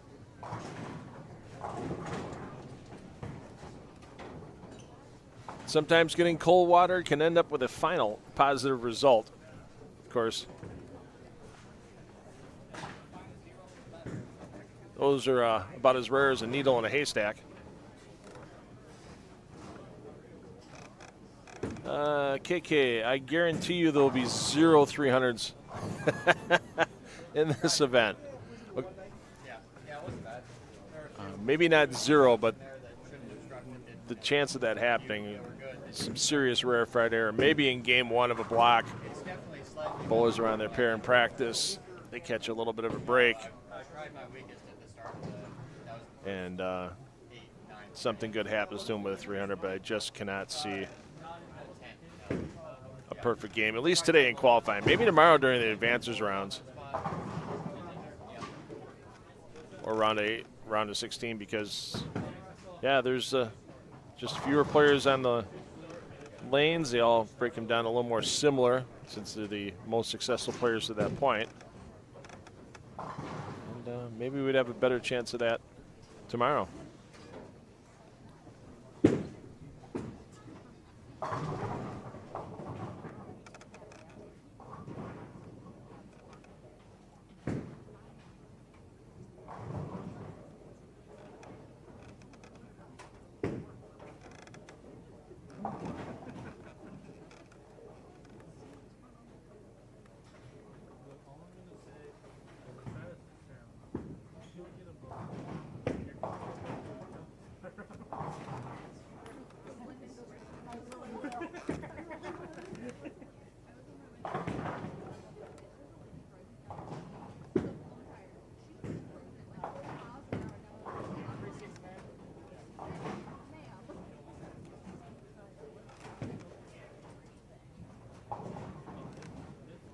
So it's not just the $10,000 on top that these players are shooting for the weekend, as this is the final event of a 3-event swing for the Brunswick Cup,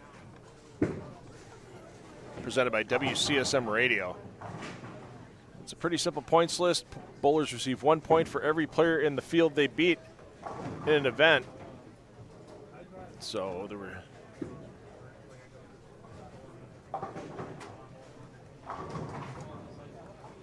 68 players at the Kremer Roofing Classic in Minster last weekend.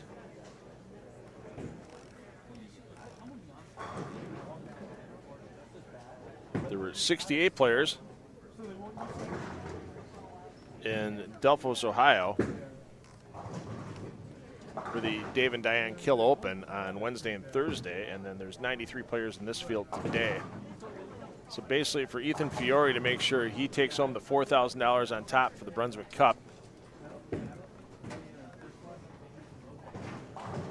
he needs to finish in 8th position or better. If Dombrowski won, he would have 215 points. Or 8th place, Fiore would get 85 points. He'd have 216 points in total. So there you see your top 10. Currently, there's players obviously outside the top 10 with 93 points to our winner this weekend that can get into that top spot or any of the top 4 spots. 4,000 for first, 1,000 for second. Pardon me, 4,000 for first, 3,000 for second, 2,000 for third, and 1,000 for fourth.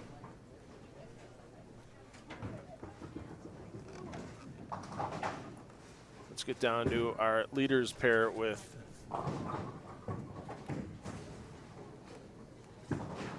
one of our leaders pairs with Zach Tackett. Zach, your bowler A on 1 and 2 this game. But Zach, not your leader. He's in 3rd place. Ethan Fiore gives himself up into the lead. It's been a slow but steady climb up the leaderboard for Fiore since game number 3, as he was sitting in the minus 30 range on games of 179, 204, and 182. 235, 228, 243, 269 for Fiore.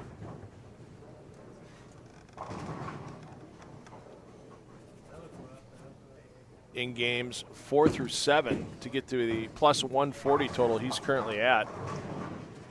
Let's check in on Fiore as he's looking at a washout. He's already got 1 open on the board, offset by a double.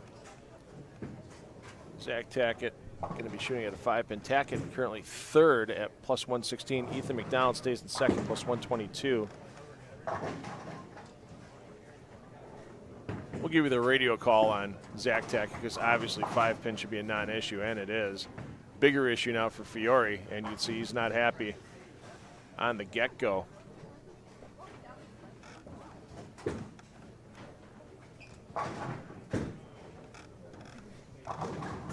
Fourth place, Brandon Flora. Flora, another bowler with a nice climb up the leaderboard.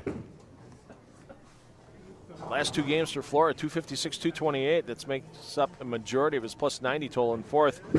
Dombrowski 5th at plus 84. Some ups, some downs, the usual to be expected in Coldwater for Dombrowski. In 5th on the squad, Trey Heinrichsmeyer overcame a relatively slow start. He was even after 5 games, and now he's put up 245, 219 for his last 2 games to get the plus 65, 6th on the squad. Corey Hersha in 7th at plus 61. Bailey Maverick, after a 280 start, Bailey's finally got some pins going back up the leaderboard with a 235 in game 7. Be at plus 43. Evan Gens, 9th on the squad. AJ Johnson, 10th at plus 19. They're taking 31 to tomorrow, so if all things were fair, right, and just in the world, they would take 10 bowlers off each squad and find a wild card, but that's not the case, as it's the top 31 players after all 8 games are completed for all 3 squads. But looking at 10th place, that's the number everybody's going to be looking at right now, plus 19. They said you want to be around plus 40, I think, to walk out of here feeling pretty good about yourself.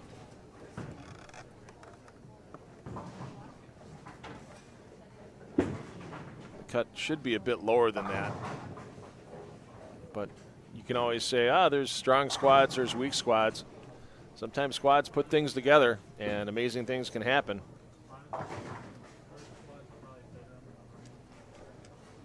So we won't know until after C squad's completed tonight.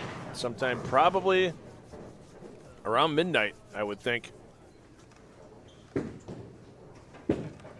Here in Coldwater before that C squad's completed. As we are scheduled for a 1:30 start time.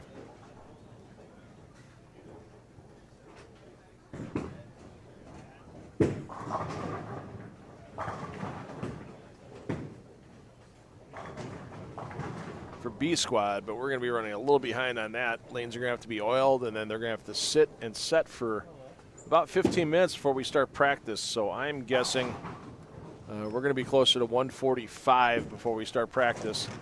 And at that time frame, that means C squad's going to probably start around 7:30 tonight. The house plays tough. There's a lot of players, a lot of throwing 2 balls a frame.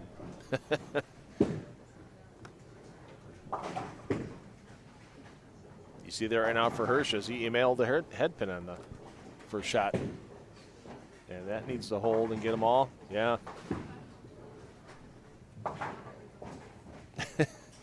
You see the frustration on these players.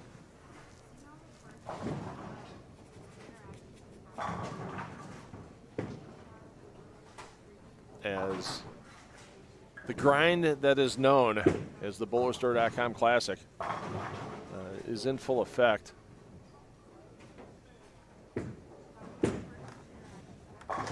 Let's check in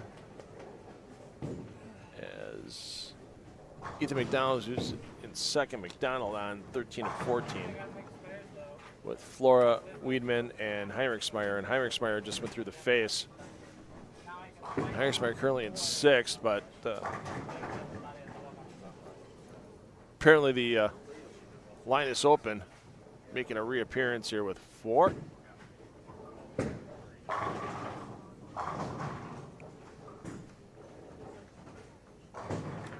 The Linus Open was Monday between the stops in Minster and Delphus. Great charity golf event that many PBA players took part in. I was glad to finally get a chance to play in the Linus for the first time in all my trips down here.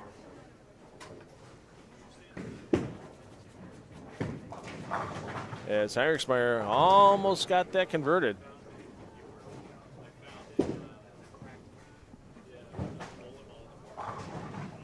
Thousands of dollars raised in the Linus Open for bowlers that bowl in high school bowling in West Central Ohio, and 4 left on the deck for Sterner. Sterner didn't have that problem Thursday night as the annual Putt competition for the PBA players and lots of fans here in Coldwater took place. There you see the gorgeous adventure golf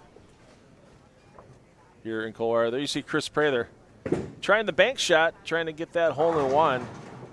Teams signed up as twosomes. They had a chance to win the overall prizes. There are also skins available as that ball almost slipped out. There's Flash. As that one just a bit to the right. A.J. Johnson, closest thing I saw to an ace on that hole all evening long. Almost got the bounce back, falls a little short, but he sunk that for the par. Ethan Fiore, he's going to stick to bowling. Here's our host, Rick Hardings. You think he'd have a home course advantage, but unfortunately for Rick, the pairings of Ronnie Russell and Tom Smallwood took home a majority of the skins. Linus Hardings almost with the bank shot 8s. There you see Smalls. Didn't quite get to the hole, but left himself a perfect position for a par putt. And there you see Trey Heinrichsmeyer not going in for par. Michael Davidson avoiding the water and getting it close, and it was a fun time Thursday night for the annual putt competition here in Coldwater. Lots of laughs had on the course. A couple of beverages as well. It's nice that here at Pla Mor Lanes, they have six-pack coolers you can take on the miniature golf course with you to enjoy a beverage or two of your choosing while you have putter in hand.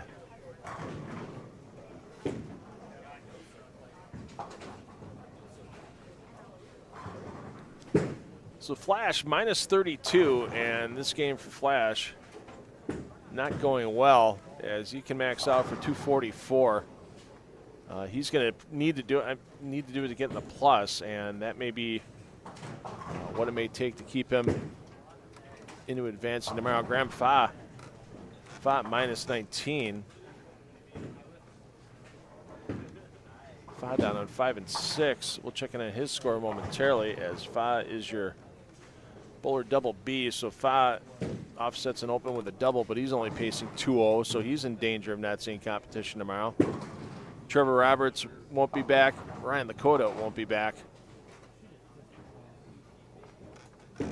Ryan Burton with a rough day. Judson Weber with a rough day.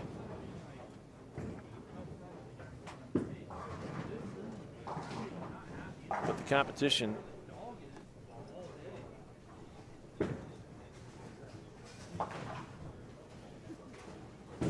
yet to continue with B and C squads. Once again, B squad probably a little late getting to the floor. We're going to say 1:45 for your start time. If it does start earlier, we'll get the feed going on YouTube for you. But once again, if you haven't already liked the PBA YouTube channel, what are you waiting for? Hit that like button and then leave your notifications on, because then you'll see when every round of competition this weekend for the BowlerStore.com Classic presented by Moxy's Extra Pair gets underway. Let's go down and check in on Zach Tackett and his pairings. Zach, he's your bowler A, so he's at 94 in the 5th on an open. Once again for Zach, walking out of here with a 200 game on 1 and 2.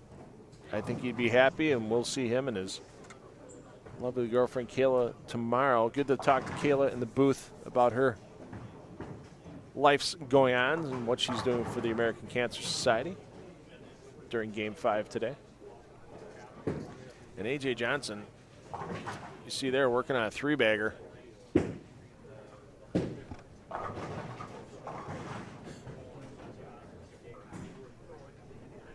Looking to extend it to 4. Johnson, one of those players that if he can get out of here with 220 or so, getting that plus 40 range, I think you'll feel a lot better about the barbecue lunch on the patio here at Pla Mor Lanes than if he shoots a $180 and has to sweat a cut number.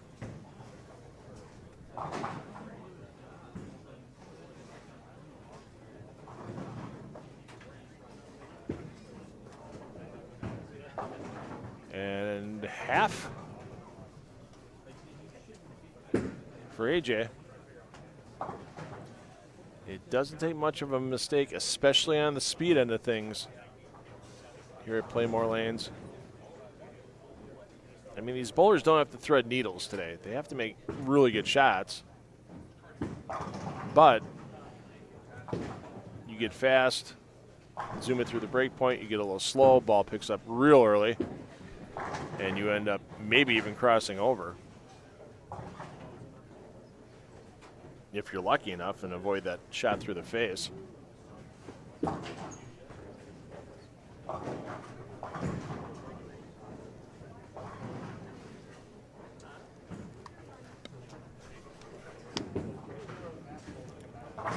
Hey, shooter.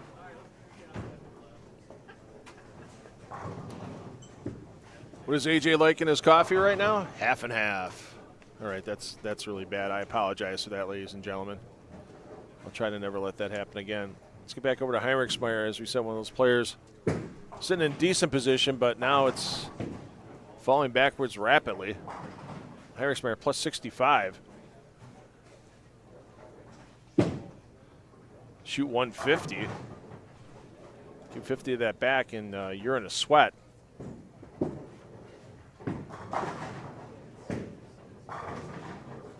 this washout, no gimme for Heinrichsmeyer. McDonald hanging tough. There you see he's shooting at the baby split. Gets it covered. We'll see Ethan McDonald tomorrow on Advancers Round competition at 11 a.m. Eastern.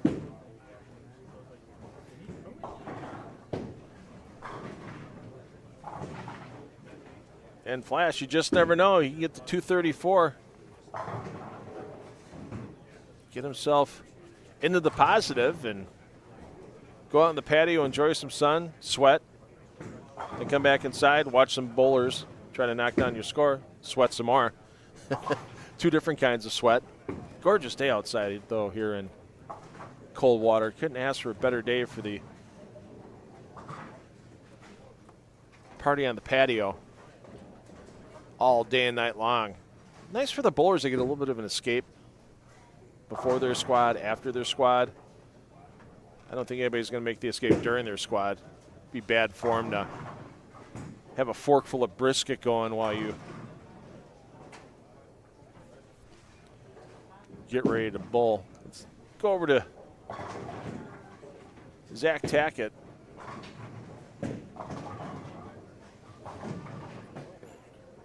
So his last two counts have been 6 and 5 on his first ball. And that one you can just tell it never picked up. Big amount of deflection on the end there.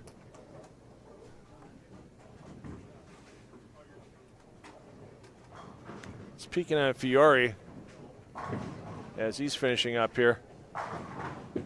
Got through the struggles, late 3-bagger, 8-9, first ball of the 10th. Gets him back to near par. Might not be leading on the day, but might not even be leaving on the squad, depending on McDonald's finish. But a good day for Fiore, and once again, he's leading those Brunswick Cup points. So even if he makes it to tomorrow, he's guaranteed 62 points to add on to his total of 131. Problem is, when you have all those other players right behind him, I mean, Dombrowski's going to advance. Davidson, Kepling, Akuba yet to bowl. Fa might not advance, and he's one of those players tied for 5th and 6th with Chris Prather. A.J. Johnson with some work to do.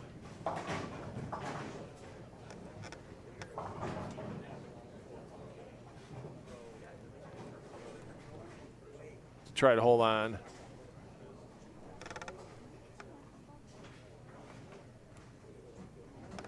To advance to tomorrow and then still have a chance at those Brunswick Cup points. Let's get over the Maverick. Maverick got himself up to plus 43 and now making a little bit of a run here.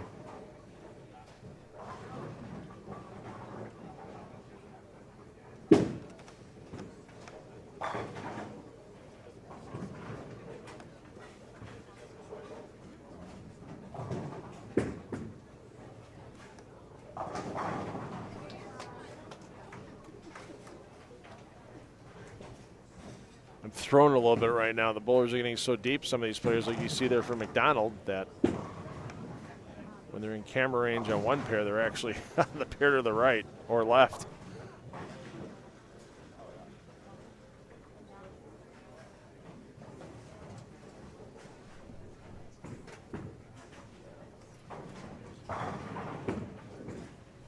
So Flora is still a solid game. We'll see Brandon Flora tomorrow. Zach Weedman was -4 coming into this game, so Weedman, if he can go yard here, he can save his day. And even with that open, we'll see Ethan McDonald tomorrow.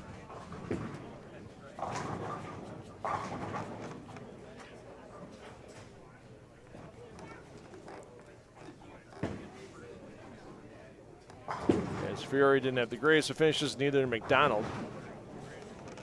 But we'll see them for sure tomorrow. Heinrichsmeyer is going to have to sweat his finish. And Sterner looking to get to 214, but I am not sure for Sterner. And that's going to be now 2-0. I don't know if the minus 30 range is going to advance for Flash.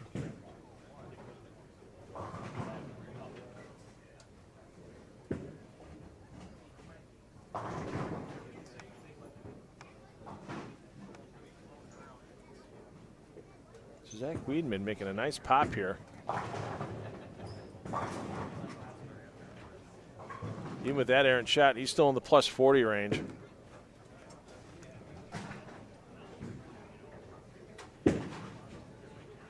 And that should be good enough for tomorrow for Weedman.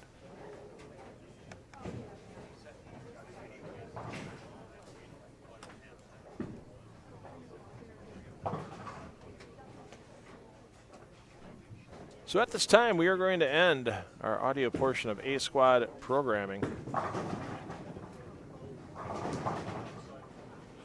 We do want to thank one more time all of our sponsors here locally. There you see your Diamond, Platinum, and Gold sponsors that help make this $10,000 first place prize and the big prize one for all the bowlers making the cut to happen. And I want to thank some of our bronze sponsors as well, with Coldwater, USBC, Bowling Association, Rick's Pro Shop, Creature Mark, J&S Electronics, Mall Service Center, and Joni D Images. And you can't put a PBA regional event like this together without the help of great sponsors, and glad to see them on board, especially our friends at WCSM Radio and Buzzards Media, helping put together the Brunswick Cup with that extra $10,000 in prize money on that points list for our players over the last 2 weekends. So once again, we're going to take a short break here, get the lanes conditioned for B Squad, and B Squad will take to the lanes at 1:45 Eastern Time is the estimated start time for that. Should be within a few minutes with this pace. And make sure your notifications for the PBA YouTube channel are set so you receive them. And you'll know when we're started with B Squad. C Squad will take to the lanes probably around 7:30 p.m. this evening. And once again, this is a 10 on the deck production. Thanks to the PBA with Commissioner Tom Clark, Vice President of Media Krista Del Benny, and General all-around YouTube guru Jeff Goodger for getting us on the PBA YouTube channel in conjunction with 10 on the Deck Productions, and also thanks to Bowl TV for the rights of live streaming this event. Also want to thank 10 on the Deck Productions season-long sponsor, H5G Brands, for our PBA regional live streaming. It's going to be later and later. The closer you get to fall leagues, the tougher it's going to be to get those jerseys in time for your first night of bowling. Get a hold of one of those great designers at H5G Brands to put your idea to work on a jersey. Be bold, be creative, be original. H5gbrands.com, all new lower pricing across the board on their jerseys. We'll see you back here at 1:45 for B Squad for the PBA BowlerStore.com Classic, presented by Moxy's Xtra Frame.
Okay, so that concludes your 8 games qualifying with the 2025 PBABolsterStore.com Central Classic presented by Moxy's Extra Pair. If you have not done so already, please get those score sheets completely filled out